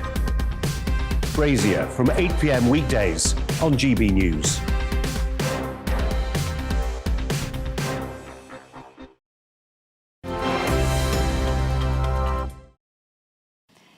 Good morning and welcome back. Yes, we've got your views. You've been emailing us in. I've got Andrew here saying, we cannot live without fossil fuels. That is a fact. The countries that keep them will prosper while we will go back into the Stone Age. And that's why we're saying how important it was that China and India and America and Russia came together with the rest of Europe and all the other countries. And that just adds to Simon's point, which he says, what difference will it make if the UK has net zero and we produce less than 1% of the world's carbon? So why should we skint ourselves to help others? Yeah. And Brian says here, why were scientists who question global warming excluded from COP26? Very good point there. And Mel says, I cannot remember having to vote on any of this environmental rubbish and unrealistic targets being set. Let Boris either have a referendum or go to the country in a general election and see what the public are prepared to pay for. Very good point again. I like those points. And so, from that, and keep your views coming in, another topic, because a new book was published this week exploring the origins of the COVID-19 virus and how it started to spread to humans. Viral, the search for the origin of COVID-19 has been written by Alina Chan and Matt Ridley, and I'm delighted to say that Matt joins us now. Morning, Matt. Good morning, Can I just say what an incredible book, but I want you to explain the journey you've been on to get this information. How did it even come about that you could put these component parts of this story together? It's been an extraordinary adventure, and we've written something that I hope is a bit like a detective story, although it's not a topic of, it's not an entertainment topic. This is a horrific event where millions of people have died, and it's absolutely vital we find out where it came from so that it can't happen again. Back in the spring of 2020, I was convinced by the scientific establishment that the one thing we could rule out was a laboratory origin. This was bound to have come from a food market. And then I began to come across anomalies in the information, in the data, like the fact that none of the animals in the market tested positive, like the fact that various aspects of that this was the laboratory that was doing most research on coronaviruses in the world, was in the city of Wuhan, and so on. And I came across the work of a brilliant and brave young scientist called Alina Chan at the Massachusetts Institute of Technology in Harvard. And she was saying, we cannot rule out a lab leak, we need to investigate it properly. And I wrote a couple of articles, joined her in writing a couple more, and then said, look, we need to write a book. This is a huge topic. There's an enormous number of lines of evidence. And as we began writing the book, more aspects of what's been happening fell into place. No thanks to the mainstream media, no thanks to the scientific establishment, no thanks to the intelligence establishment, who were pretty behind the curve on most of this stuff. Mainly thanks to a bunch of amateur online analysts, open source analysts, people who know how to search the Chinese internet for obscure theses that have been buried away and forgotten about, things like that. And so that's the story we've put together.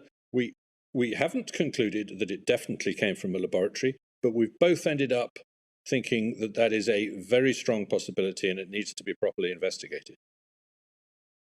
The credibility issue, I'm wondering whether people are going to attack you because, as you said, a lot of whether it was the World Health Organization, whether it was the mainstream media, they closed down the fact that it could have been a leak. We're not saying deliberate, we're just saying it could have been a leak. And I remember I was brought up on, is it Occam's razor, which says that it's, the simplest explanation is probably a right explanation or at least a plausible explanation, and people wanted to cut that out straight away. So how are you coping? Are you getting attacks? Are you getting people challenging this investigative piece of work?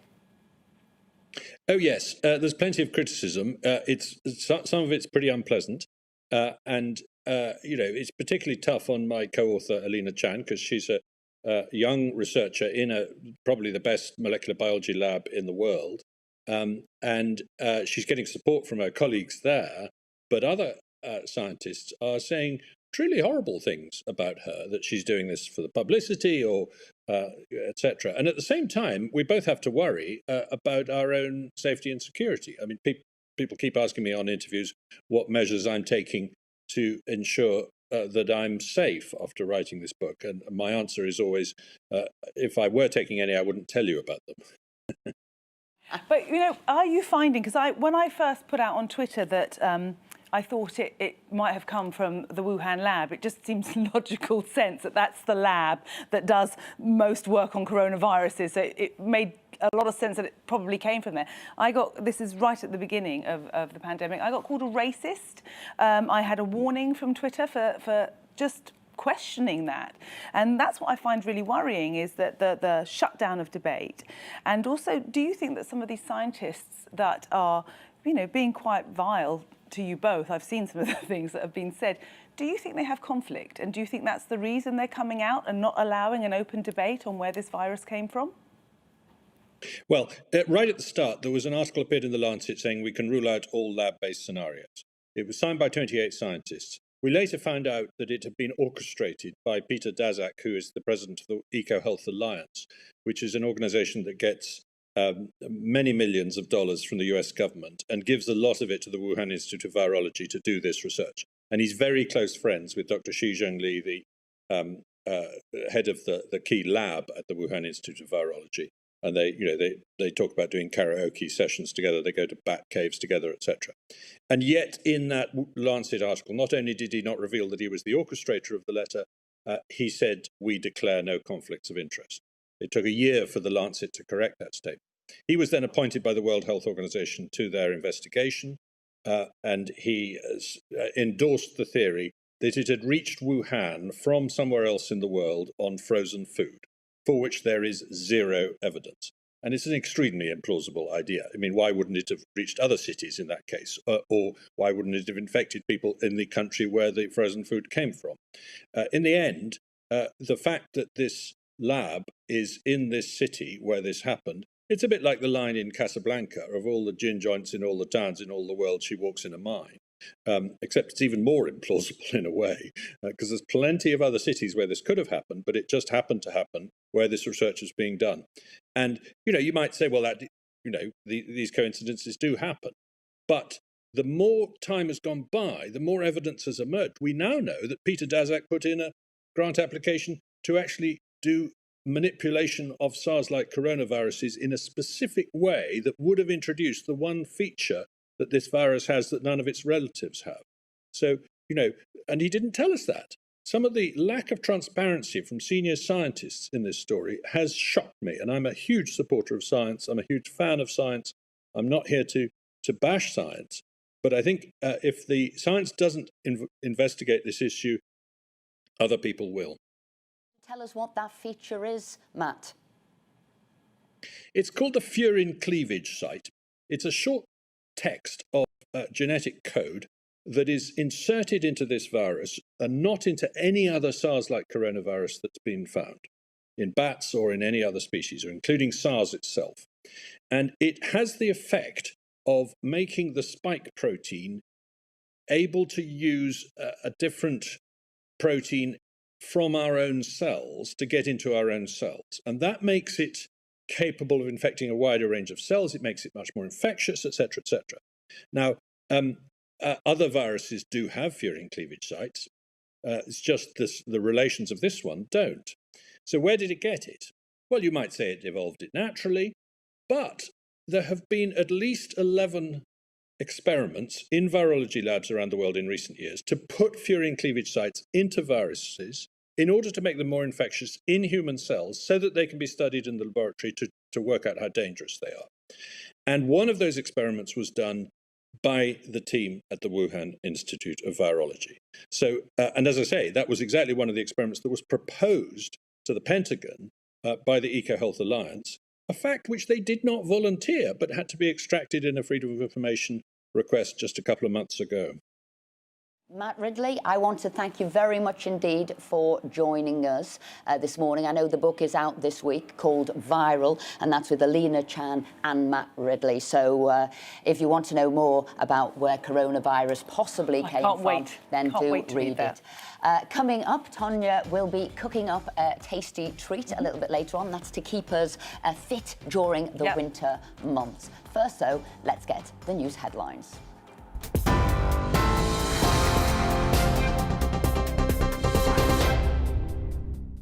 I'm Amelia Harper. Here are your latest headlines. And unfortunately, we've had a slight technical issue, but that is no problem. The UN has released its third climate draft after tense negotiations at COP26 extended into extra time last night. The latest draft has kept its reference to phasing out inefficient fossil fuel subsidies. But sticking points include how much finance rich countries should send to poorer ones to help them adapt to climate change. Despite the deadline extension, Boris Johnson said he believes an ambitious outcome is in sight.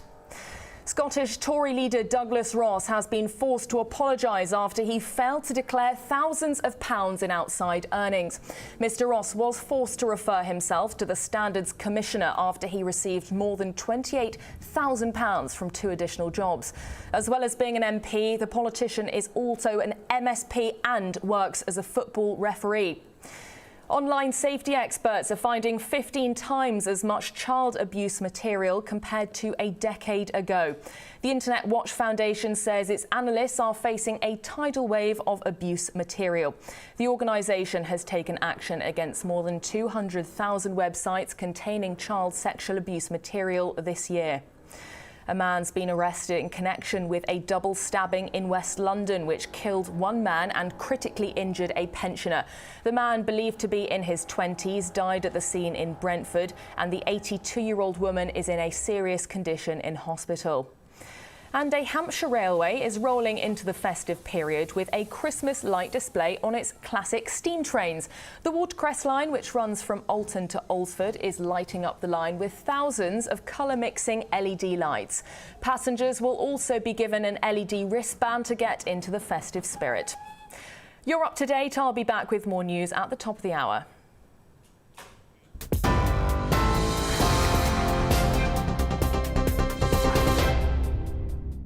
You're watching GB News live across the UK and the world on our digital stream. GB News is Britain's news channel. We are the UK's home of discussion and debate from all perspectives. We are here for you. Don't forget to join our YouTube community by clicking on that subscribe button. And if you want the GB News app, you can click and catch up on programmes anytime. We love to hear from you, so email us. gbviews@gbnews.uk. Thanks for being part of the GB News family. My name is Andrew Doyle. Join me every Sunday evening at 7 p.m. for Free Speech Nation. This is a show where we address current affairs and news stories of the week with the help of 2 wonderful comedian panellists. I brought in comics because I want to give it a lighter edge, and also they work for less. See you there.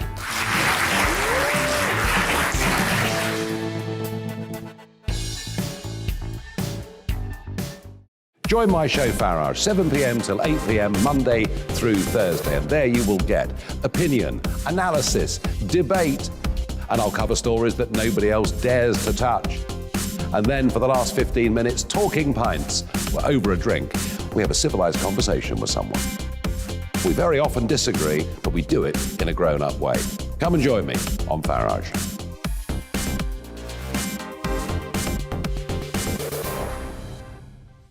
I'm Colin Brazier. I've reported from more than 70 countries around the world, covered wars from Afghanistan to Iraq, from Lebanon to the Balkans. I'm trying to bring that experience, that feel for events, to the studio. And something else. I'm ready to give an opinion. Today's stories with a spark. Brazier from 8 p.m. weekdays on GB News.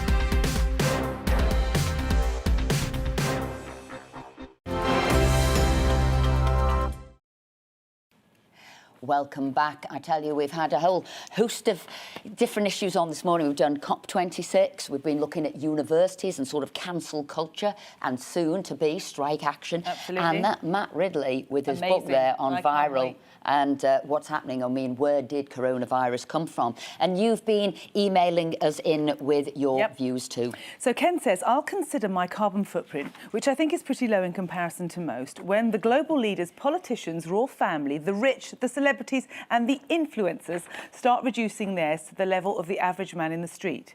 However, I can't see that happening. COP26 is all about posturing and promise that will simply mean restrictions and higher costs for your average person, whilst for the wealthy, self-styled elites, it's the global travel, polluting vehicles and excessive consumption as usual. Ken, I completely agree with you. Yeah, no, Ken, I mean, that's one thing we don't want to see, isn't it? You know, live by our rules, but we won't. Yeah. We can have our, you know, array of cars, 70-odd cars, which Biden had. We can be flying in 400 jets. Flying out to get to dinner in time. Yeah, and do all of these things. And, you know, we never quite got to a conclusion this year, so we'll all be flying on holiday to Egypt next year to carry on this discussion. Ken, you've got a point there. Andy says we should be looking at ways of using fossil fuels without pollution, i.e. carbon capture. The people are being conned as this total transformation of our liberties and way of life will cost everybody, he's saying there, about £150,000 per household minimum. Well, we don't know for sure, but we know people have been looking into the cost. They've said over £1 trillion already, so it will be a weighty cost for all of us. And some people will question carbon capture, but you know what? We've got to do everything to get it right. To get it right. And Mike says, moving on to the lecturers now, start sacking these left woke college and university lecturers, systematically poisoning our young minds with their own dangerous agenda. I feel it's only a matter of time that these great young people start turning on the people who claim to educate them. Well done. And Linda follows up on that. The answer is easy. Cancel the cancellers. If our government had some backbone, they would address the issue of cancel culture. Marxism is perhaps taking control of our universities. I mean, these are meant to be institutions where you're allowed to think, talk about subjects, question how did these things ever come about? How did these terrible times in history come about? What was happening? What was the political situation? Who were the people? To learn the lessons so it never happens again. But if you're saying you can't even talk about the Second World War, you can't talk about what Hitler, well, how are you going to learn where the world went wrong? Yes, and to never do it again. That's the lesson we're not learning. Right, well, it's that time of the year when, even if you've avoided the dreaded COVID, everybody's coming down with some kind of nasty flu or bug or bout of, a flu. Well, not quite everybody. Some people are, not so well. We all know that a person who never seems to get ill, you know that person, don't you? Who no matter how many family members cough or sneeze all over them, they just don't get ill. And it could all be down to their T cells. There was an article in the paper this week which basically said that if you have previous infection to the common cold, it gives you some built-in protection against COVID-19 as well. So you won't get it as badly because you've got this T cell immunity. And they carried out a study with 750 health workers who were right in COVID.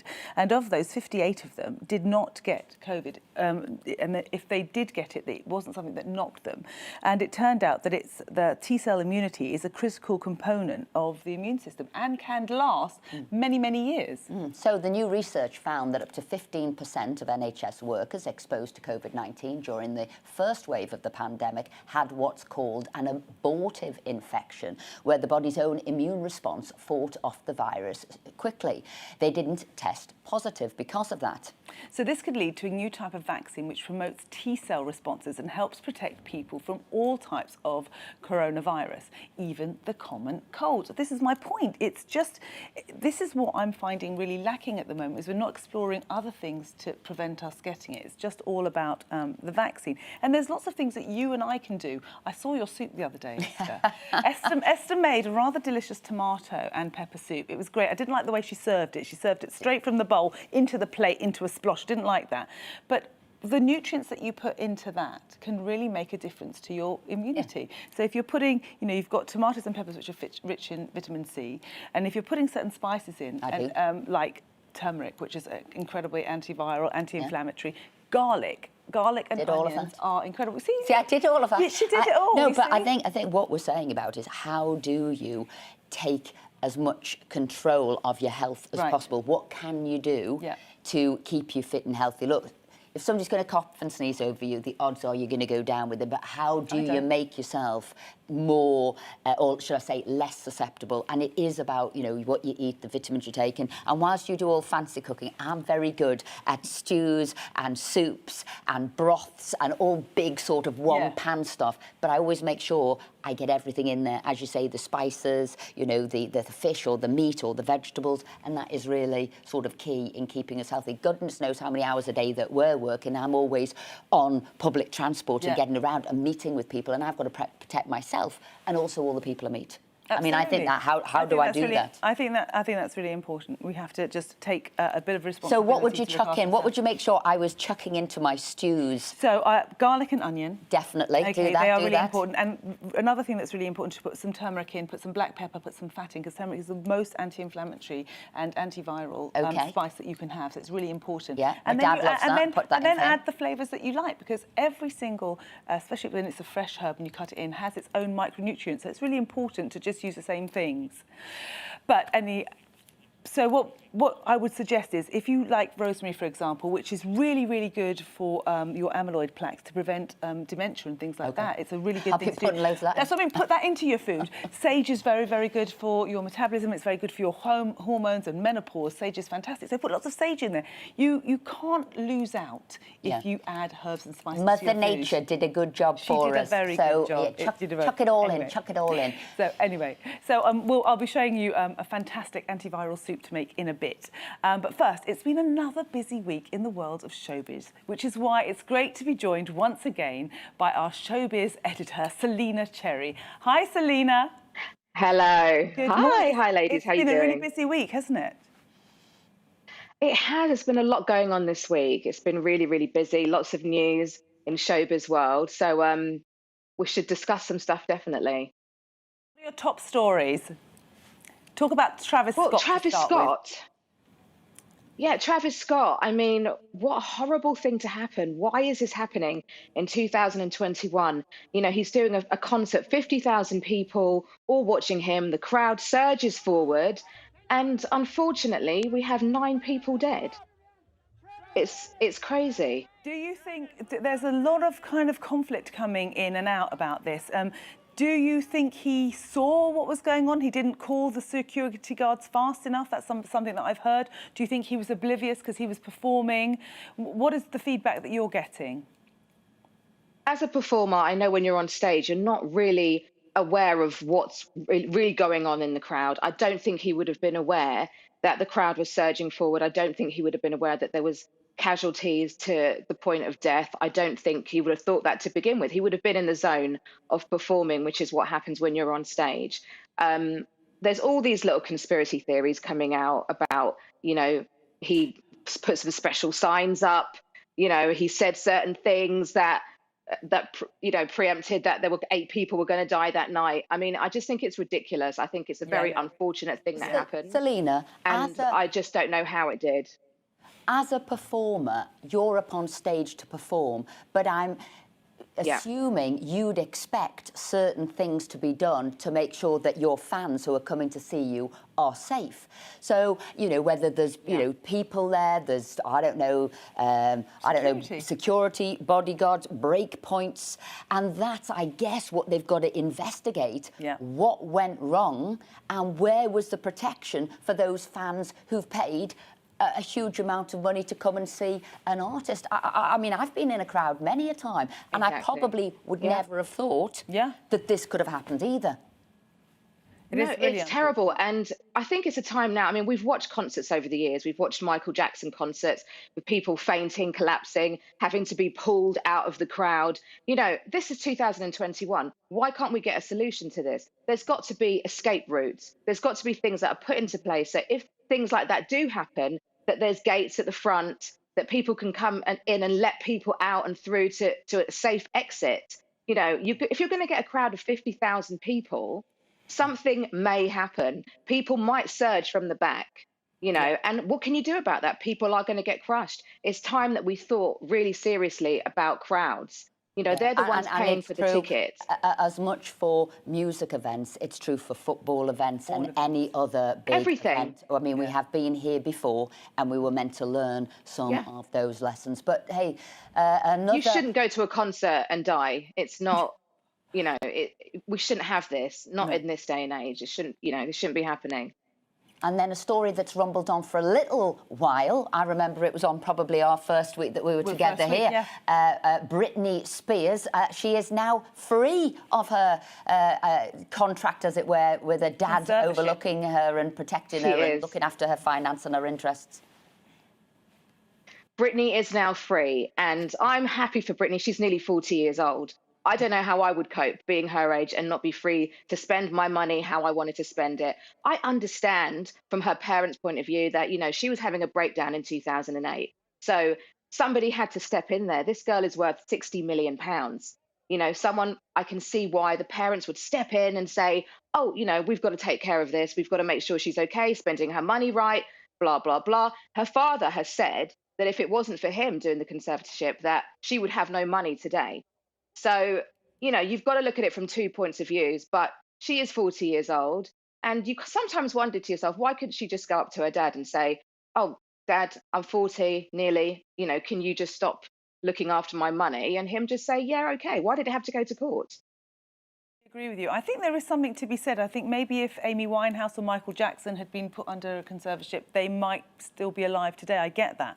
But I do think that it became just a mercenary thing when it came to Britney, that her dad liked having control of her money and liked having control of her. And it was down to the fans, wasn't it? I mean, if the fans, her free #Free Britney fans, hadn't started really kicking off a stink, this would have not gone to court. And that's what I find most worrying about this situation. And I think you might intervene for a small period of time while somebody's not well, but not going on for years and years and not years. that long. And what I noticed was she was well it's even been enough said that she was been made to take certain drugs. She wasn't allowed to get married. She wasn't allowed to have children. I mean, that's just ridiculous. Taking over someone's money and making right decisions financially is completely different to telling someone you can't have a baby or you can't get married. So I'm so happy for her that she is completely out of this because it's ridiculous. Well, she was, all I could, when I was reading it, I thought, blummin' heck, she's well enough to earn millions and millions of pounds a year, well enough to go out to work, but not well enough to look after her own money. And I did see a huge hypocrisy in that her father felt she was well enough to go on stage and do everything. But our next story, another one, Katie Price.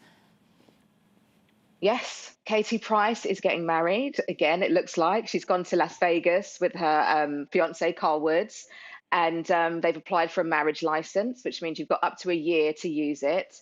So I'm thinking it's Katie Price. They're going to be getting married, right? You know. So she likes being married. Here we go again.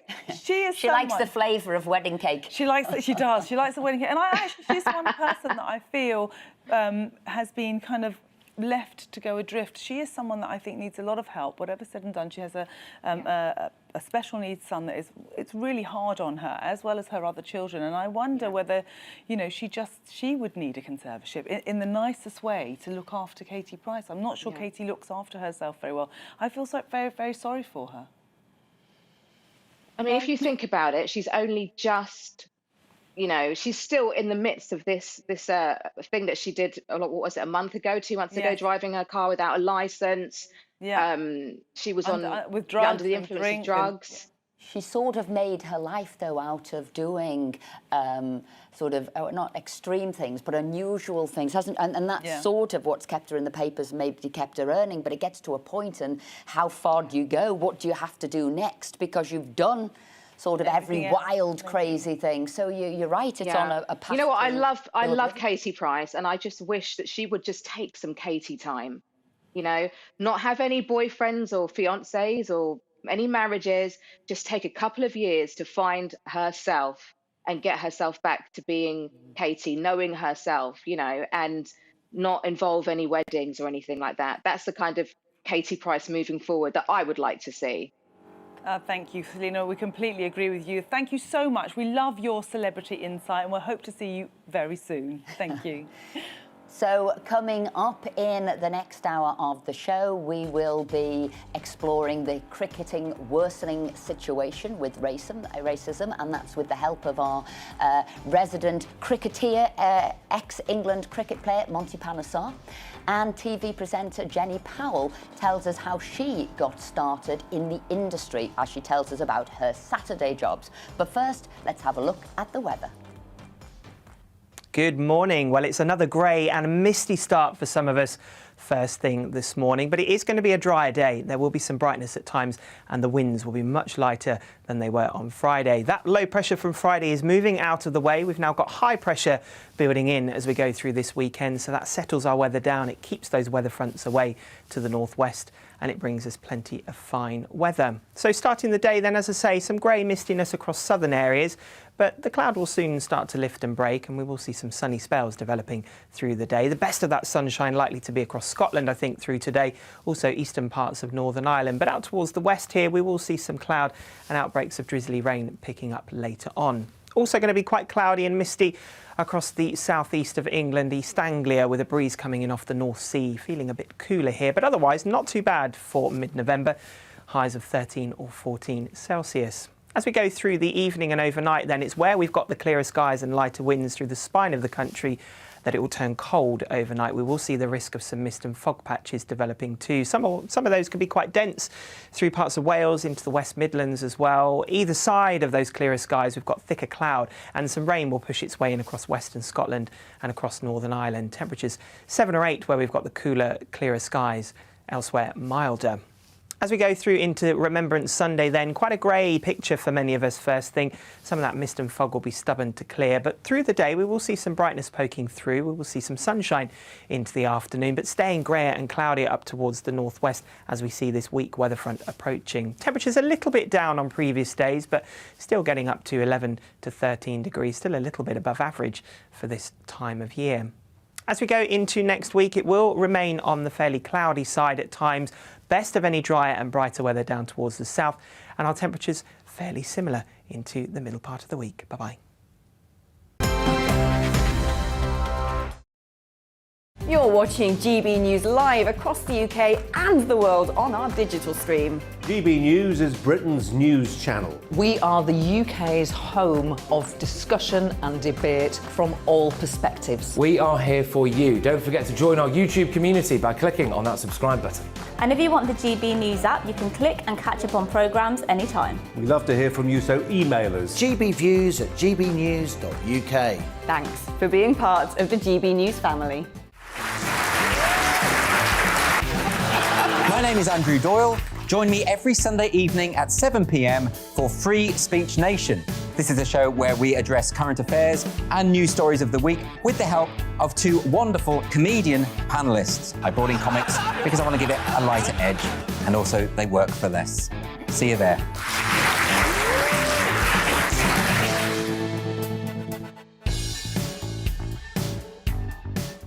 Join my show Farage, 7 p.m. till 8 p.m. Monday through Thursday, and there you will get opinion, analysis, debate, and I'll cover stories that nobody else dares to touch. And then for the last 15 minutes, talking pints. We're over a drink. We have a civilised conversation with someone.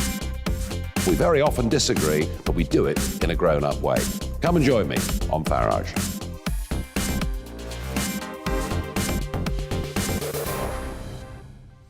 I'm Colin Brazier. I've reported from more than 70 countries around the world, covered wars from Afghanistan to Iraq, from Lebanon to the Balkans. I'm trying to bring that experience, that feel for events, to the studio.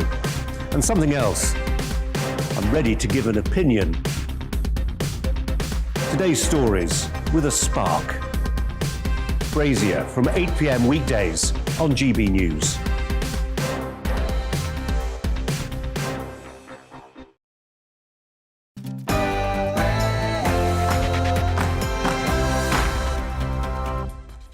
Good morning, Tonya and Esther here to offer a different view on the week's big news stories. Yes, we're finding out why churches are backing the next generation of budding entrepreneurs. And it's been another grim week as cricket's racism row shows no sign of going quiet. Monty Panesar will join us in the studio. That's all to come, but first, here's the news.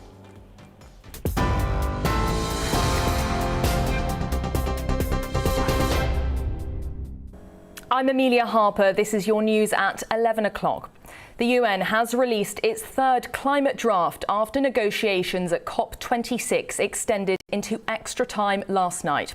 The latest draft has kept its reference to phasing out inefficient fossil fuel subsidies, but sticking points include how much finance-rich countries should send to poorer ones to help them adapt to climate change. Despite the deadline extension, Boris Johnson said he believes an ambitious outcome is in sight. Scottish Tory leader Douglas Ross has been accused of being knee-deep in sleaze after failing to declare thousands of pounds in outside earnings. Mr Ross was forced to refer himself to the Standards Commissioner after he received more than £28,000 from 2 additional jobs. As well as being an MP, the politician is also an MSP and works as a football referee. The SNP said he was failing the Scottish people and needs to focus on one job. The UK has sent a team of military engineers to Poland amid the ongoing border tension with Belarus. The small British team has been deployed over the influx of migrants between the two nations. It's understood they will spend a number of days in the country and provide engineering support. Professor of Polish-Lithuanian history at University College London, Richard Butterwick-Palakowski, explained the situation unfolding at the border. But as soon as the migrants get pushed towards the Polish, Lithuanian and Latvian borders, that's when the Belarusian regime stops being helpful to them. The Poles or the Lithuanians or the Latvians will push them back again, and then the Belarusian border guards will not let them back into Belarus, and they'll brutally beat them and push them back towards the border. They're caught in the middle. Online safety experts are finding 15 times as much child abuse material compared to a decade ago. The Internet Watch Foundation says its analysts are facing a tidal wave of abuse material. The organisation has taken action against more than 200,000 websites containing child sexual abuse material this year. It's urging the government to put protecting children at the centre of the proposed online safety bill. A man has been arrested in connection with a double stabbing in West London last night, which left one man dead and a pensioner in a critical condition.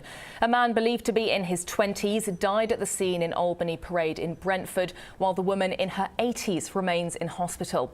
The man in his 30s has been arrested on suspicion of murder and attempted murder. A memorial service is being held in France this morning for the November 2015 terrorist attack that killed 130 people. French Prime Minister Jean Castex has laid wreaths of flowers in tribute to those who died. People were killed at the Stade de France, restaurants in Paris and the Bataclan Concert Theatre 6 years ago. Donald Trump's former advisor, Steve Bannon, has been charged with contempt of Congress after refusing to provide a witness testimony about the US Capitol riots. Bannon's also been charged for failing to provide documents in a subpoena from the House of Representatives committee. It's investigating the insurrection on January 6th. Each crime carries a minimum of 30 days in jail and a sentence of up to a year behind bars. He had argued, with support from the former president, that his communications are protected by the legal doctrine of executive privilege. Britney Spears says it's the best day ever after her conservatorship was terminated after nearly 14 years. The pop superstar had been fighting to end the complex legal agreement she was placed under in 2008 amid substance abuse and mental health issues. The 39-year-old has thanked her fans after regaining full legal control of her personal life and career. And a Hampshire railway is rolling into the festive period with a Christmas light display on its classic steam trains. The Watercress line, which runs from Alton to Alresford, is lighting up the line with thousands of colour-mixing LED lights. Passengers will also be given an LED wristband to get into the festive spirit. You're right up to date. I'll be back with the latest headlines in half an hour. Now let's return to Saturday Morning UK.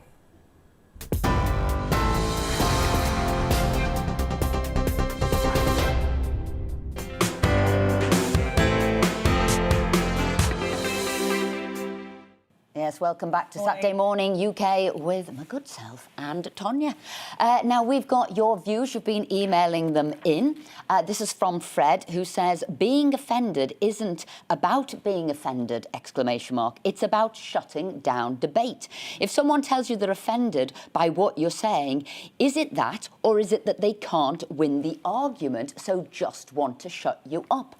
Good point, Fred. Very good point. Neil says, good morning. I was very impressed with the previous emails that were read out. It's fantastic that people are starting to wake up. Wake up to not just wake up this morning because it's now 11 o'clock. He means wake up to the whole COP26 issue, because Michael says here, COP26 net zero is not dissimilar to the EU, an expensive, overbearing, legalistic construct with no democratic consent or popular support, foisted on the people by deception, propaganda, dodgy polls and coercion.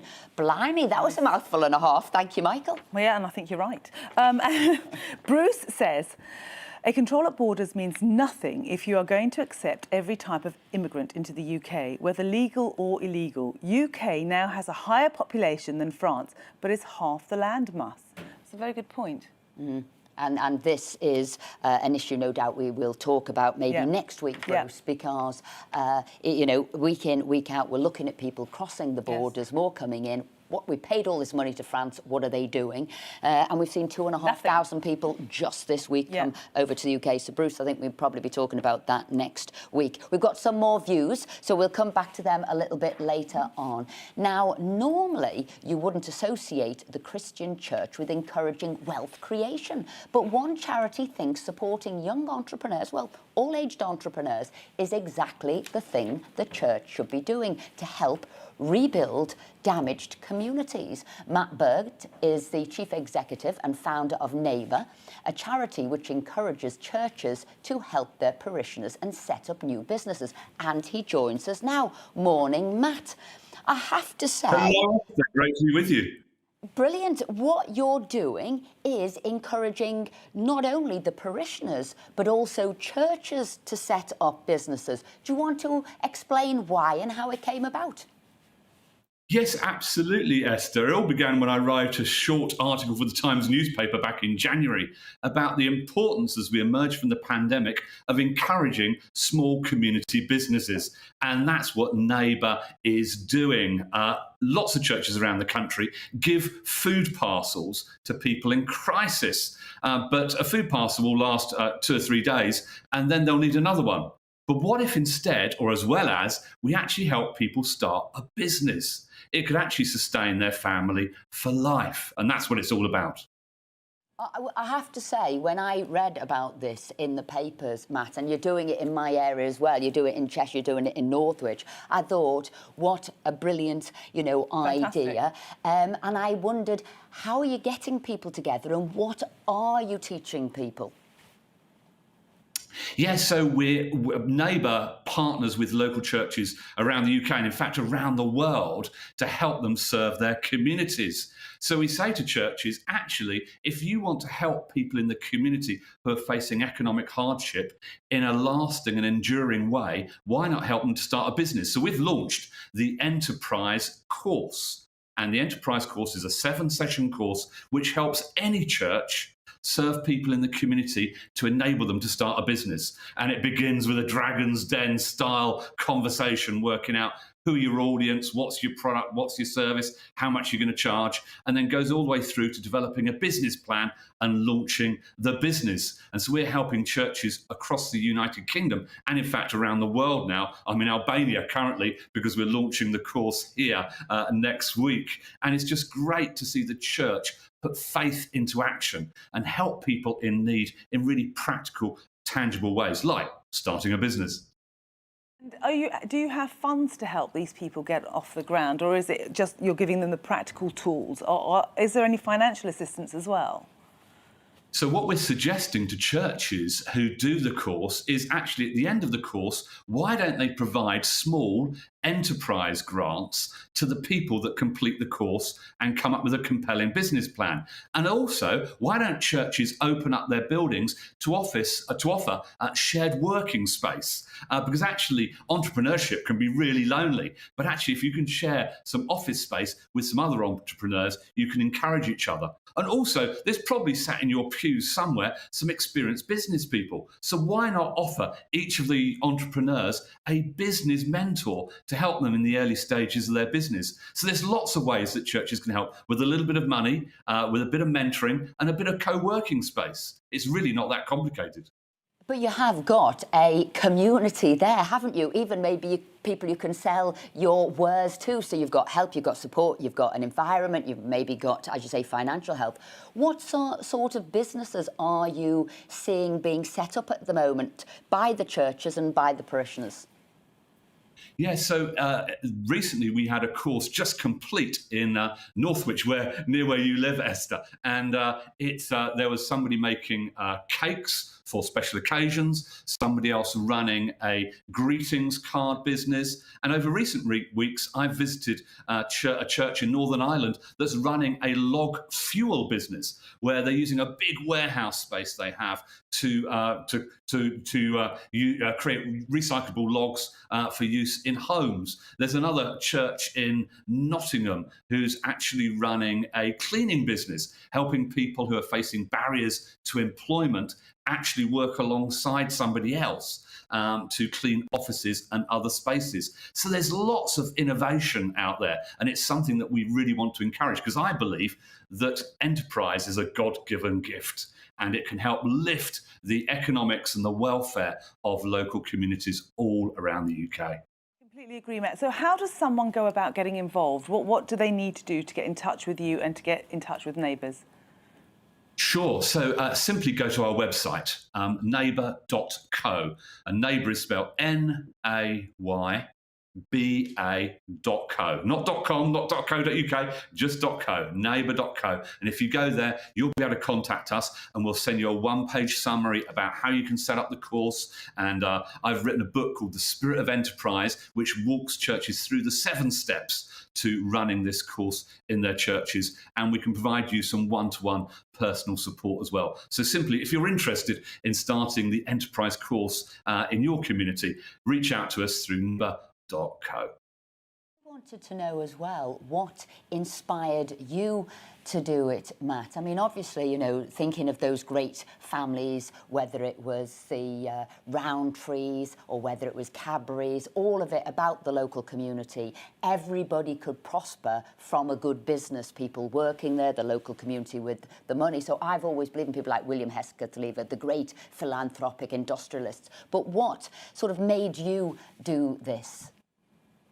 Yeah, well, I was reading the Bible one day, and I read a section where it said this in Deuteronomy. It said, remember, for it is God who gives you the ability to produce wealth, in Deuteronomy 8:18. And I just thought, wow, as we emerge from the pandemic, you know, there are those people that are flourishing and thriving, but there are many, and they're often the people that are often overlooked and left behind, who are going to struggle. And so I thought, how could we help people who are struggling, not to beg for a living, not to live off government help, but actually, how can we give them the tools to help themselves? And how can we come alongside them to coach them, train them, provide monies, a place to work, business mentoring and coaching? And so that's where the idea came from. I just thought, as we emerge from the pandemic, there's a huge need to reach out into our communities to help those people who are facing real, genuine hardship.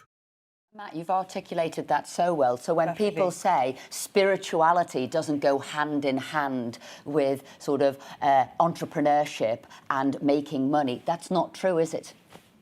Absolute nonsense. I mean, money, I believe, is a good and godly thing if we use it well. And so for me, let's take money, let's take wealth creation, let's take the gift of enterprise, and let's use it for good, not just to benefit ourselves, but to benefit all those people around us, especially those in our local communities.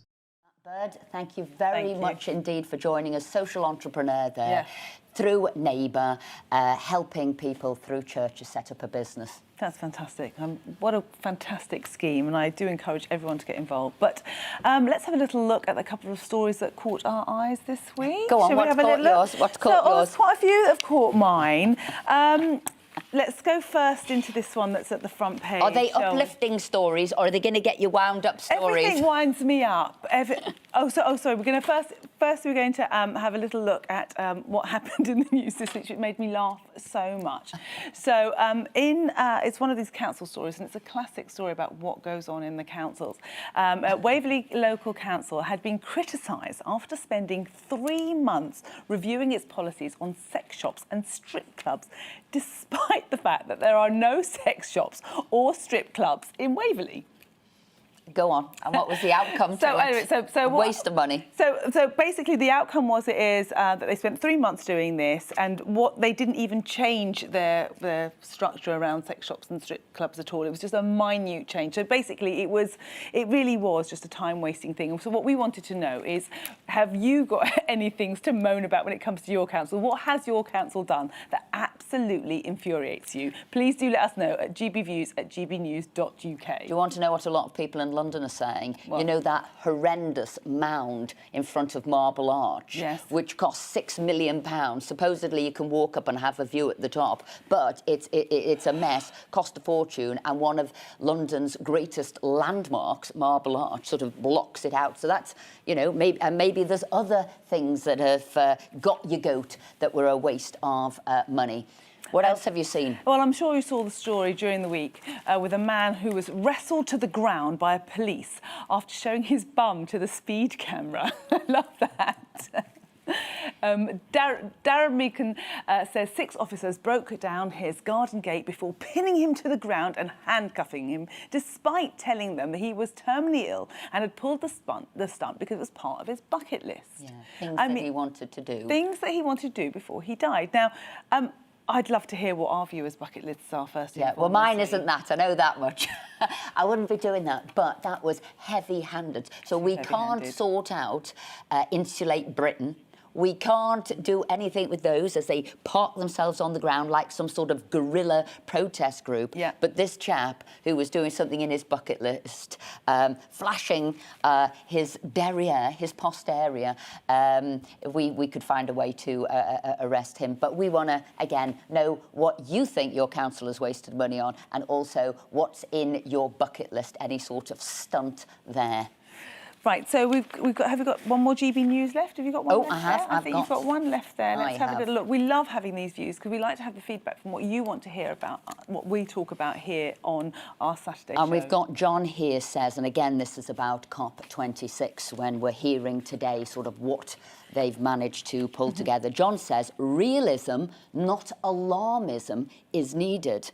And the views of all scientists should be given equal hearing and debate, perhaps starting with the fact that carbon dioxide is essential to all life on Earth, and giving serious consideration to what impact the apparatus of green energy has on our flora and fauna. Realism will also save us billions. And I think that is what some of those countries have come to the conclusion. We see where we're going, but we do need realism now. We don't need courage and headlines. We actually need common sense and ability to get there so we don't impoverish our population. These are really good points, Ars. You know, what are the things that we're doing to save the environment, doing to the environment? I mean, that's another big point to think about. Absolutely. But now we've got Yorkshire. We're going to be talking about sort of Yorkshire cricket and what's been going on there.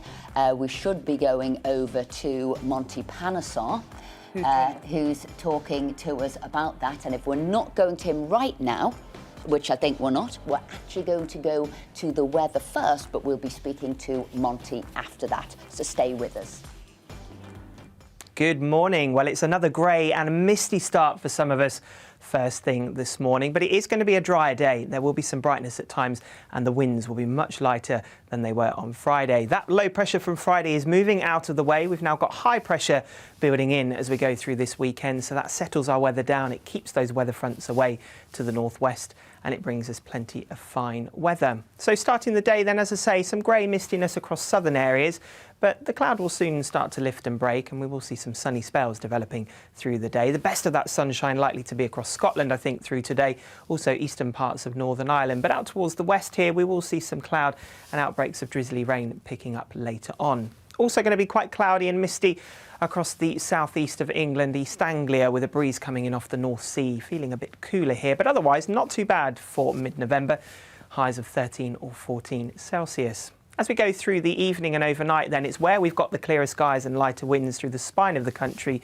that it will turn cold overnight. We will see the risk of some mist and fog patches developing too. Some of those can be quite dense through parts of Wales into the West Midlands as well. Either side of those clearer skies, we've got thicker cloud, and some rain will push its way in across western Scotland and across Northern Ireland. Temperatures 7 or 8 where we've got the cooler, clearer skies, elsewhere milder. As we go through into Remembrance Sunday then, quite a grey picture for many of us first thing. Some of that mist and fog will be stubborn to clear, but through the day we will see some brightness poking through. We will see some sunshine into the afternoon, but staying greyer and cloudier up towards the northwest as we see this weak weather front approaching. Temperatures a little bit down on previous days, but still getting up to 11 to 13 degrees, still a little bit above average for this time of year. As we go into next week, it will remain on the fairly cloudy side at times. Best of any drier and brighter weather down towards the south, and our temperatures fairly similar into the middle part of the week. Bye-bye.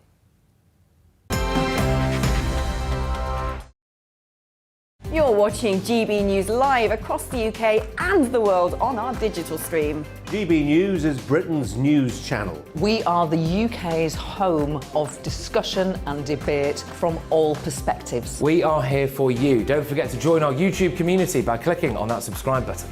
And if you want the GB News app, you can click and catch up on programmes anytime. We love to hear from you, so email us. gbviews@gbnews.uk. Thanks for being part of the GB News family.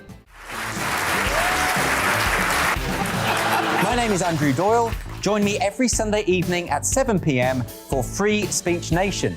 This is a show where we address current affairs and news stories of the week with the help of two wonderful comedian panellists. I brought in comics because I want to give it a lighter edge, and also they work for less.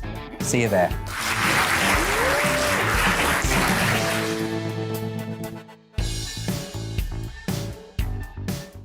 Join my show Farage, 7 p.m. till 8 p.m. Monday through Thursday, and there you will get opinion, analysis, debate, and I'll cover stories that nobody else dares to touch.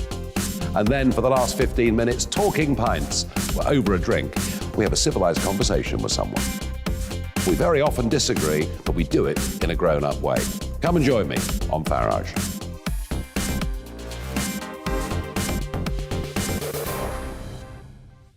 I'm Colin Brazier. I've reported from more than 70 countries around the world, covered wars from Afghanistan to Iraq, from Lebanon to the Balkans. I'm trying to bring that experience, that feel for events, to the studio. And something else. I'm ready to give an opinion. Today's stories with a spark. Brazier from 8 p.m. weekdays on GB News.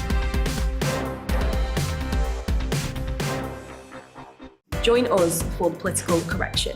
We're here every Sunday to correct politics and put you, the people, back in charge. We talk about all areas of the United Kingdom, including Northern Ireland. Our debate goes way beyond the Westminster Village. It's about the real country. It's about your opinion. So please, we want you to tell us what you think. This is Political Correction. Every Sunday morning from 10 a.m. here on GB News.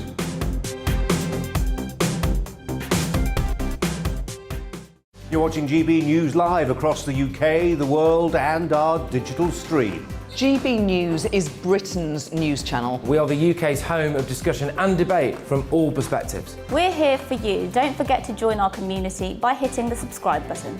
And download the GB News app so you can click and catch up on programmes anytime. We love to hear from you. Email us at gbviews@gbnews.uk. Thanks for being part of the GB News family.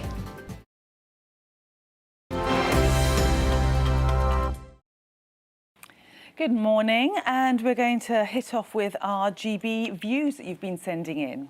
OK, we've got back on the topic of COP26. Brian says, hi, if we are serious about cutting emissions, should we start with food miles? Very good point, Brian. All of our supermarkets use a system of huge central packaging centres and redistribute back to where the food was grown a week later, losing its freshness and, importantly, its vitamins. And also food miles, flying all food in from right around the world. Do we really need to do that? And also for health, you know, Esther, it's really important to eat indigenously. So we should try and eat indigenously. So that would make a big difference. And each vegetable sort of loses its vitamins over the course of a few weeks. So we need to eat them as soon as possible. Tony says, people talk about the economic and social costs of change to renewables, green energy. It should by now have been almost achieved. And had politicians and business people been prepared to listen to the scientists and the young and started the transition years ago. If government don't take urgent action now, just vote them out. And that's what people will do. They will, in a few years' time, say, what do we want? These or another lot, and they'll vote the current lot in or out again. Hipkins adds, why doesn't the government set its sight on targets it can achieve rather than some pie-in-the-sky targets like plastics, reducing that, which... Big bugbear, yeah, bugbear for you. Sewage in rivers, sewage in the sea, air quality, realistic pollution targets proportionate to our country. So again, realism, this is what all of our viewers are saying at the moment. Because, you know, our viewers have got a lot of common sense. We really do, so well done on that. And this one, Philip also says, I'm not the slightest bit interested in paying more to go green. I'm all for being green and looking after the planet, but the move to a predominantly green lifestyle is a process, not an event, which the Prime Minister wants to make it. He seems to be racing towards a target without considering the practicalities. Here, here. So we know where we're going, but it's getting that transition right. So after a terrible 10 days for Yorkshire County Cricket Club, Essex is the latest county to be drawn into cricket's ongoing race row. Former England cricketer and friend of the show, Monty Panesar, joins us in the studio. So, Monty, what is going on in your world? Yeah, well, look, I think we've had, last 10 days, there's been obviously huge changes taking place, at Yorkshire. The CEO's left. I think Director of Cricket, Martin Moxon, has kind of left his post for, stress-related sort of illness. Andrew, Gale has been sort of suspended. They've lost sponsorship and international cricket. We don't know if that's going to happen either. And then obviously the appointment of Lord Patel, who's got a huge job ahead of him to listen to people. They've got a new hotline that's going to be set up on Monday for people to call in any sort of And who's that? Is that former cricketers, people who work there, or is this also for the fans?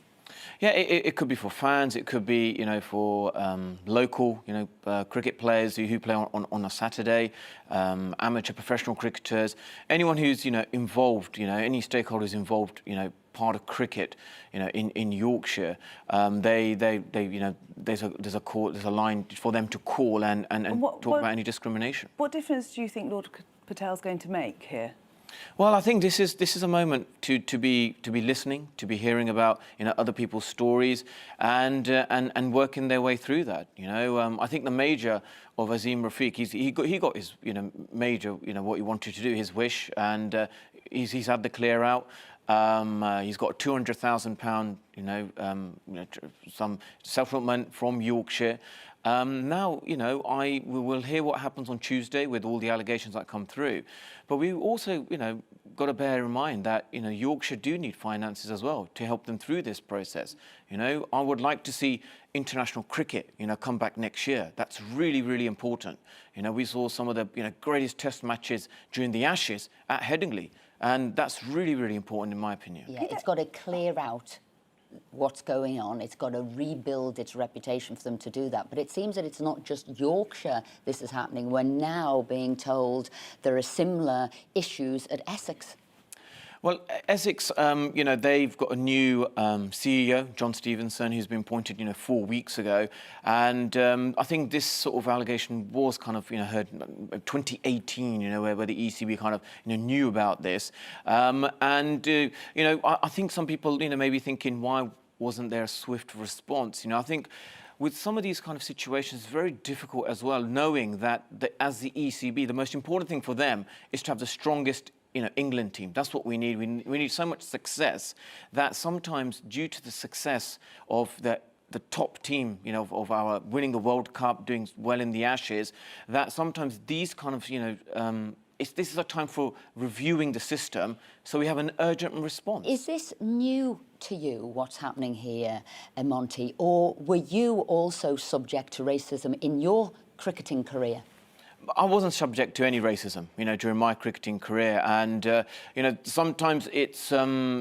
I think from the location you're from as well, further north you go, maybe, diversity, cultural issues could be, a question mark. But I'd question geographically, as places like, Bradford in Yorkshire are multicultural, places like Liverpool is the multicultural, it's been a port. So I'd question that. But you personally haven't suffered sort of racism abuse. What else could it be then? Well, I haven't, received any racism, when I played my time as a professional cricketer. So, this is a very individual case by case. If there's any players, coaches who do feel that, ECB have, they've set up a hotline. So I have, Yorkshire, and they are willing to, I think now, take this very seriously and review their system as well amongst the, to have a more swifter response, when any of these kind of, allegations are brought forward. So do you have confidence that we can clean up what's going on in cricket? Absolutely. I have huge confidence, with the ECB and, the CEOs working around, the county coaches, the county teams, that, they are, at the moment, making some strong decisions, and we've seen, obviously, a clear out Yorkshire. And if there has to be, anything else that needs to be done, then I'm sure, the ECB and the respective, county sort of, executive board, meetings, that they will able to... Have you reached out to Azim? Have you tried to speak to him to see what's gone on? I haven't reached out to him personally, that's something I think, he's probably got his own team around him as well, and lawyers and teams. So, this is his personal matter with Yorkshire County Cricket Club, and that's something that, he's even got the backing of the government here. So, he's got lots of support, for this. Well, Monty, thank you for coming in and sharing what's going on, where it's going to go next, and see you hopefully very soon. But coming up, we're finding out what inspired TV star Jenny Powell to start out in the industry in our Saturday Jobs feature. First, though, let's get the latest news headlines.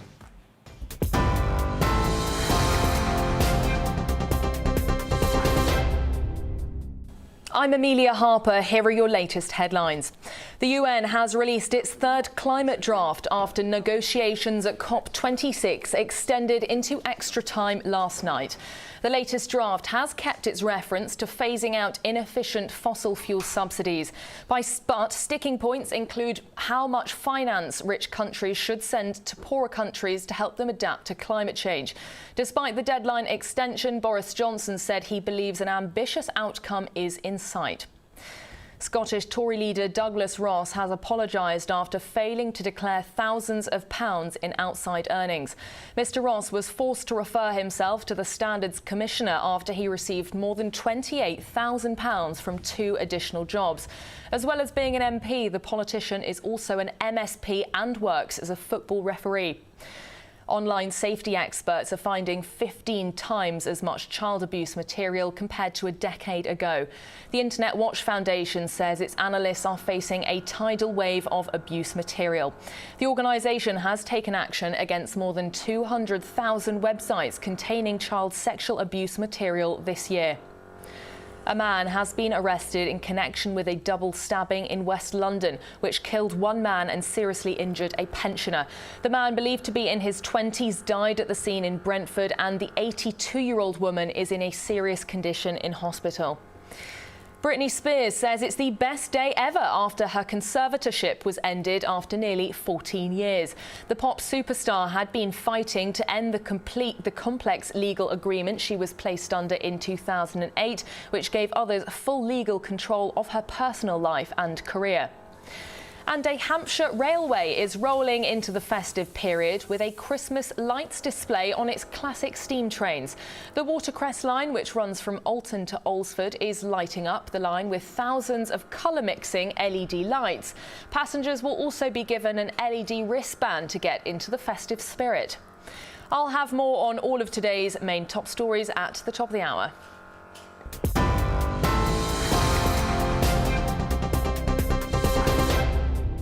You're watching GB News live across the UK and the world on our digital stream. GB News is Britain's news channel. We are the UK's home of discussion and debate from all perspectives. We are here for you. Don't forget to join our YouTube community by clicking on that subscribe button.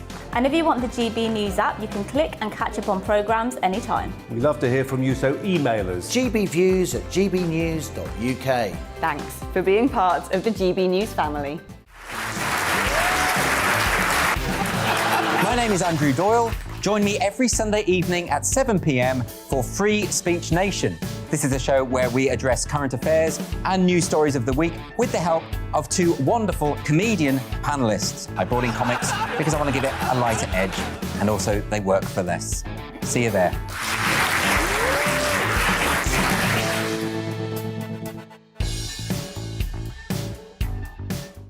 Join my show Farage, 7 p.m. till 8 p.m. Monday through Thursday, and there you will get opinion, analysis, debate, and I'll cover stories that nobody else dares to touch.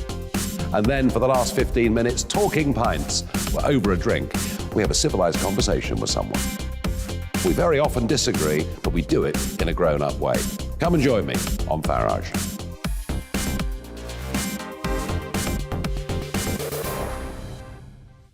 I'm Colin Brazier.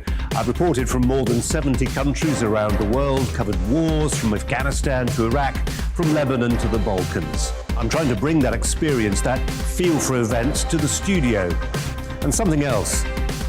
I'm ready to give an opinion. Today's stories with a spark. Brazier from 8 p.m. weekdays on GB News.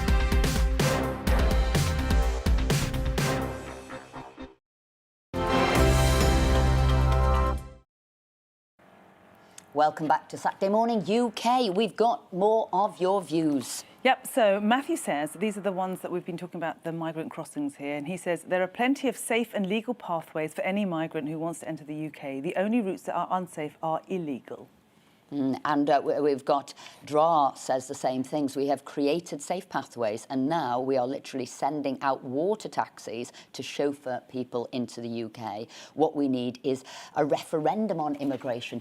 It seems a lot of people are calling for a lot of referendums now. We've got this one. People are talking about COP26 referendum, what we're doing with the environment. Are we sure we want another referendum, having been through one? You really do have to set out the criteria very carefully before you do another referendum. I think that might be the case because what's going on at the moment we haven't voted for, and so I think across the board, especially in the light of COVID, I think a lot of people want to have their say now. Maybe might not agree with what's going on, but anyway, Schofield says no, they can be left with no other option but to turn back if denied, which should act as a deterrent to others for making the trek, which makes sense. So this all came about from one of our other viewers writing in about what he thought was the most important thing in the news at the moment. So I think it's definitely something we will be talking about next week as well, and looking into it, what's happening, how it's happening, and what we can do about it. Right, but with us now to talk about... With us now, we're going to meet, aren't we, Jenny Powell, who's going to tell us all about her Saturday jobs and how it got her into sort of showbiz, I guess. So if Jenny is with us... Hello, there she is. Good morning, gorgeous. Morning. I know for a Saturday, you actually got me out of having to go and do football with Pollyanna. You're welcome. You're welcome, Jenny. You're welcome. Anyway, so listen, this little bit in our show is called Saturday Jobs. Now, did you have a Saturday job? Because you started off in TV really young, but did you have a Saturday job before then? Yeah, I've never had a real job because I started TV when I was like 15, 16, and I never did anything else. But the one thing I did do on a Saturday was I cleaned next door. I used to get £10 to clean the whole house. Wow. They were called the Newsteads, and my mum would say, right, go over to the Newsteads now. And I used to do it from after dancing school. I'd be there for about 4 hours, rootling through all the underwear drawers. No, I'm only joking. And yeah, that was the only job I had. And then that was it. So it's really bizarre because I suppose I'm a bit, I've never been a 9 to 5, or I never really had a proper job. I don't know if that's good or bad. Though? Were you any good at vacuum cleaning and doing the dishes and getting the work surfaces clean? Were you any good? Did they call you back week after week? I think they were just being really kind. I think I was bloody awful, and I still am. Yeah, absolutely. I mean, if I sort of like wipe around stuff now at home, dust. Yes. So maybe I wasn't ever meant to do anything but what I did in the end, which has now been 35 years. It's my 35th year this year. Jenny, how have you survived 35 years in this industry? How have you done that? Well, when I look back, because, you know, I'm going through 3 decades. I was there on telly in the 80s, then the 90s, then, of course, you know, in the millennium. And, yeah, when I look back, I think, you know what, I kept my mouth shut. I was very sort of emotionally intelligent. I could tell, you know, I could read through the lines. I knew who to trust and who not to trust, because also I was a young girl. You know, that was sort of thrust into mainstream TV. At the time, there were just 4 channels. That was it. In fact, Channels 4 started when I started.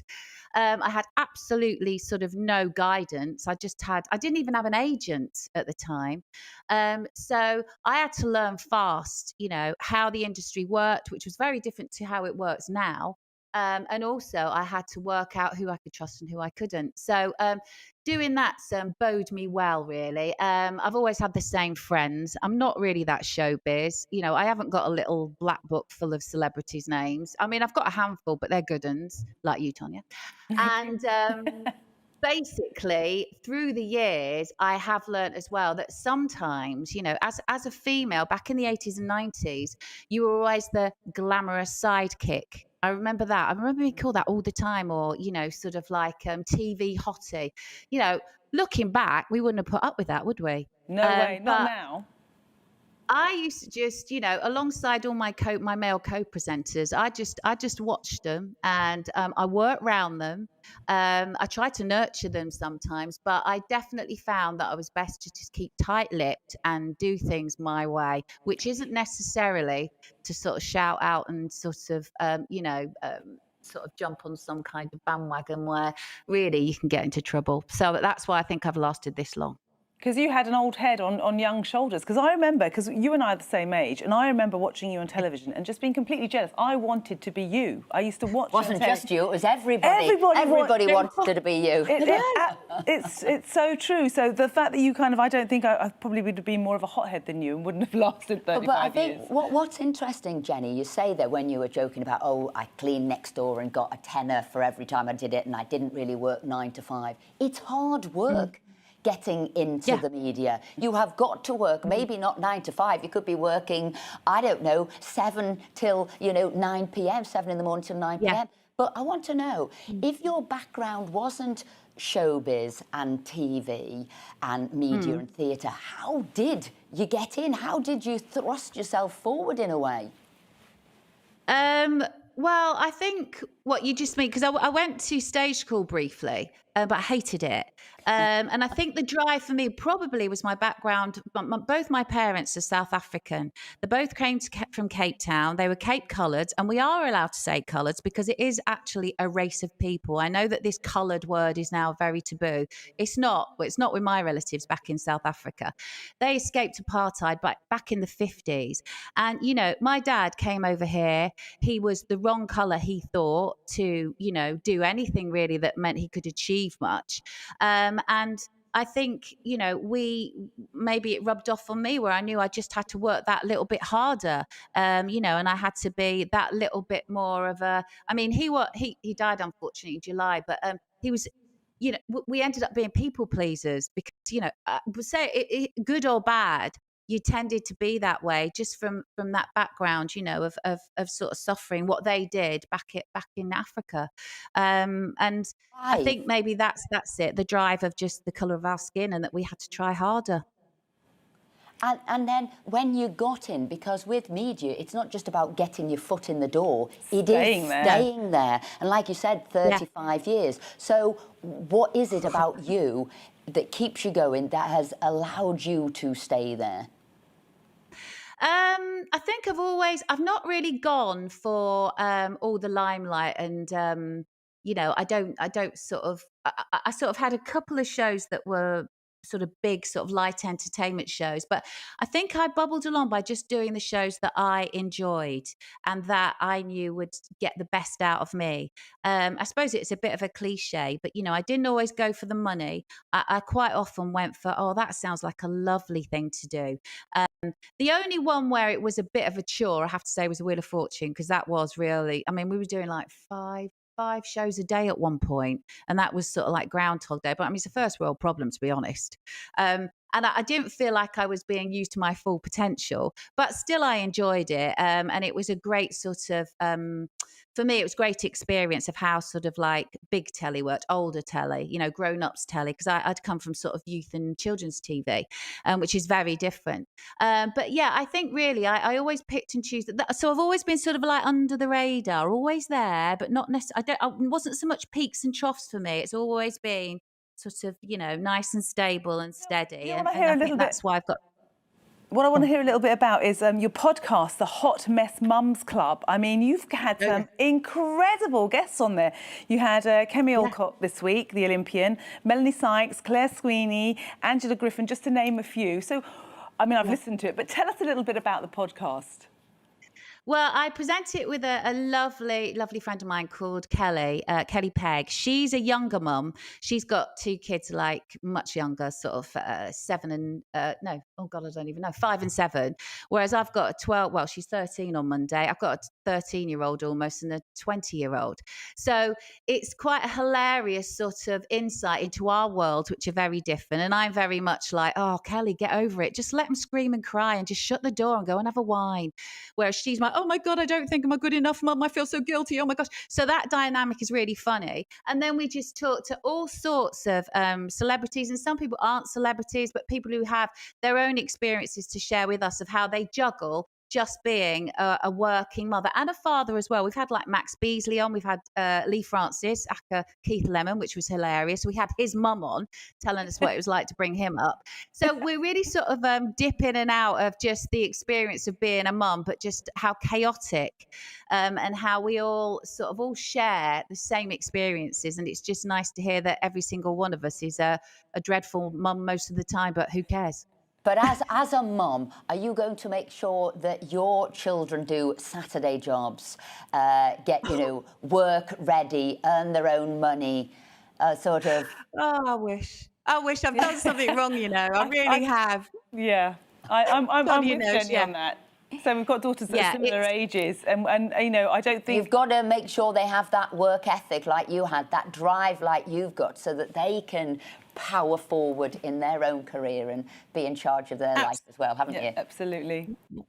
Yeah, we are supposed to set a good example, but what happens is, because you're working so hard, then you feel really guilty. So then you overcompensate by letting them get off with absolutely everything. I mean, fortunately for Connie, she's an amazing artist. Like amazing. So it's not so bad because she sells her paintings. They go for, you know, they sell really well. So she's kind of got off the hook a bit there. Little Pollyanna, she's more driven. I call her the Bank of England. She saves every penny she's got. She'll do chores, etc. So I'm hoping she's going to be a bit more realistic about what the real world is like as opposed to her older sister. Excellent. Jenny Powell, thank you so much for joining us with your Saturday jobs and experience there. But now it's time to celebrate some unsung heroes of World War II, a group of people known as RAF's photographic reconnaissance pilots. Pressure is mounting for a permanent memorial to reflect their heroism and sacrifice. And with us now to talk about this group and what they did is Andrew Bowie MP. Andrew, thank you for joining us. Good morning. This is something I know that is close to your heart, and you're leading, really, the call for a permanent memorial. But you want to tell us about what these brave soldiers did? Yeah, Esther, these are, I think, one of the last groups, actually, who who fought in World War II to have a memorial erected to their bravery. These were a group of men, over 1,000 of them, who flew for the RAF from 1939 to 1945 over enemy lines, taking vital reconnaissance images so they could feed back to Allied command to inform command about how best to carry out operations such as the Dam Busters raid, D-Day, and all the rest of it. And these men went up in Mosquitoes and Spitfires, as we've seen, across the piece, recognised in many other memorials. But these Spitfires uniquely had all of their armaments and weapons removed. So these brave men were flying over enemy lines into extremely dangerous situations with absolutely no way of defending themselves against the Luftwaffe if they were intercepted. So as a result, they became actually the unit in the Royal Air Force with the second highest attrition rate of any unit in the entire war. 184 of these pilots now live with no known grave somewhere on the continent of Europe. And I think it's about time that these men were given the recognition that they deserve, because without them, it's very, it's not overplaying it to say that the war might have had a different course. Quite right. I mean, they say the war was won because of the intelligence that we had. So whether that was special operations, whether it was on the airwaves at Bletchley Park, or whether it was these people going into the skies in planes with no protection, getting photographs of what was happening on the ground. And it was that sort of reconnaissance, that intelligence that allowed us to win the war. But what sort of things would these young men, what would they have had to have dealt with? What was the conditions like for them? How much practice would they have had? Well, I mean, these were pilots who were very skilled airmen. They were usually drafted in from different units in the RAF because of their skill.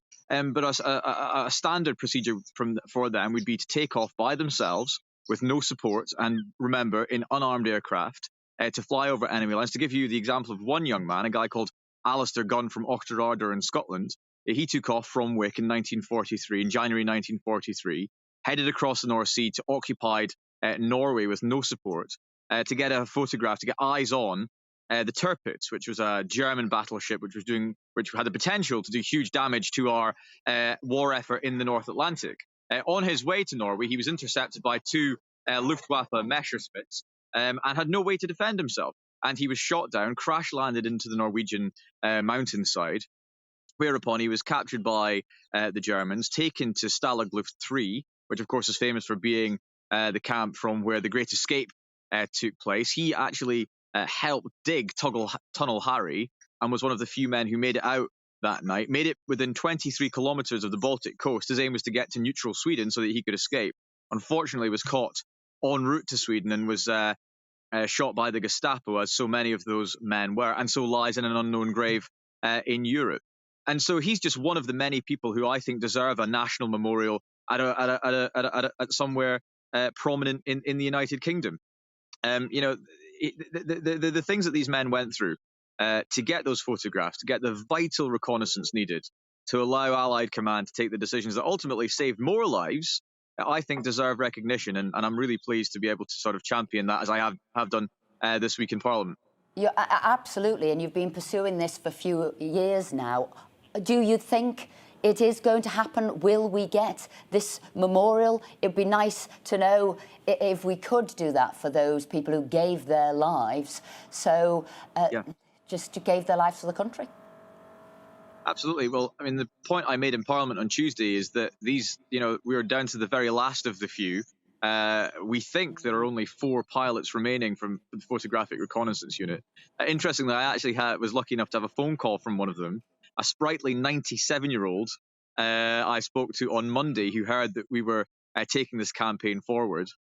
And I think that it's right that this memorial is raised before the few depart forever. We're not far away from a point where there will be no veterans of that great conflict left walking among us. So I think that now is the time to do it. And I was pleased that on Tuesday the Minister of Defence agreed to meet myself and the campaign for the memorial, and it's got cross-party support. Now, what other issue at the minute can say that they've got cross-party support from Liberal Democrats, Scottish National Party, Labour and Conservative politicians. I think that shows the importance of this push. And on this weekend of all weekends, I think it's really important that this issue is raised, is given the prominence that it has been. And I hope that the MOD, having agreed to meet, will then follow through and back our campaign to get a memorial to these incredibly brave souls. Andrew Bowie, thank you very much indeed. And I'm glad that you're leading the charge on this. Thank you. It's really important. Right, we've got some quick GB views here. Ken says, what you people in Westminster seem to forget is we put you there to work for us, not the other way round. If enough of us want a referendum, then so be it. There you are, that's telling you, Esther. OK, thank you very much there, Ken. Message taken. Ian says, if we have to compensate other nations for the Industrial Revolution, should they not pay us for inventing the technologies that they now use too? So there you go. So there is an element of, yes, they could be compensating us, but what about the other ways down? Thank you, Ian. And one very quick one.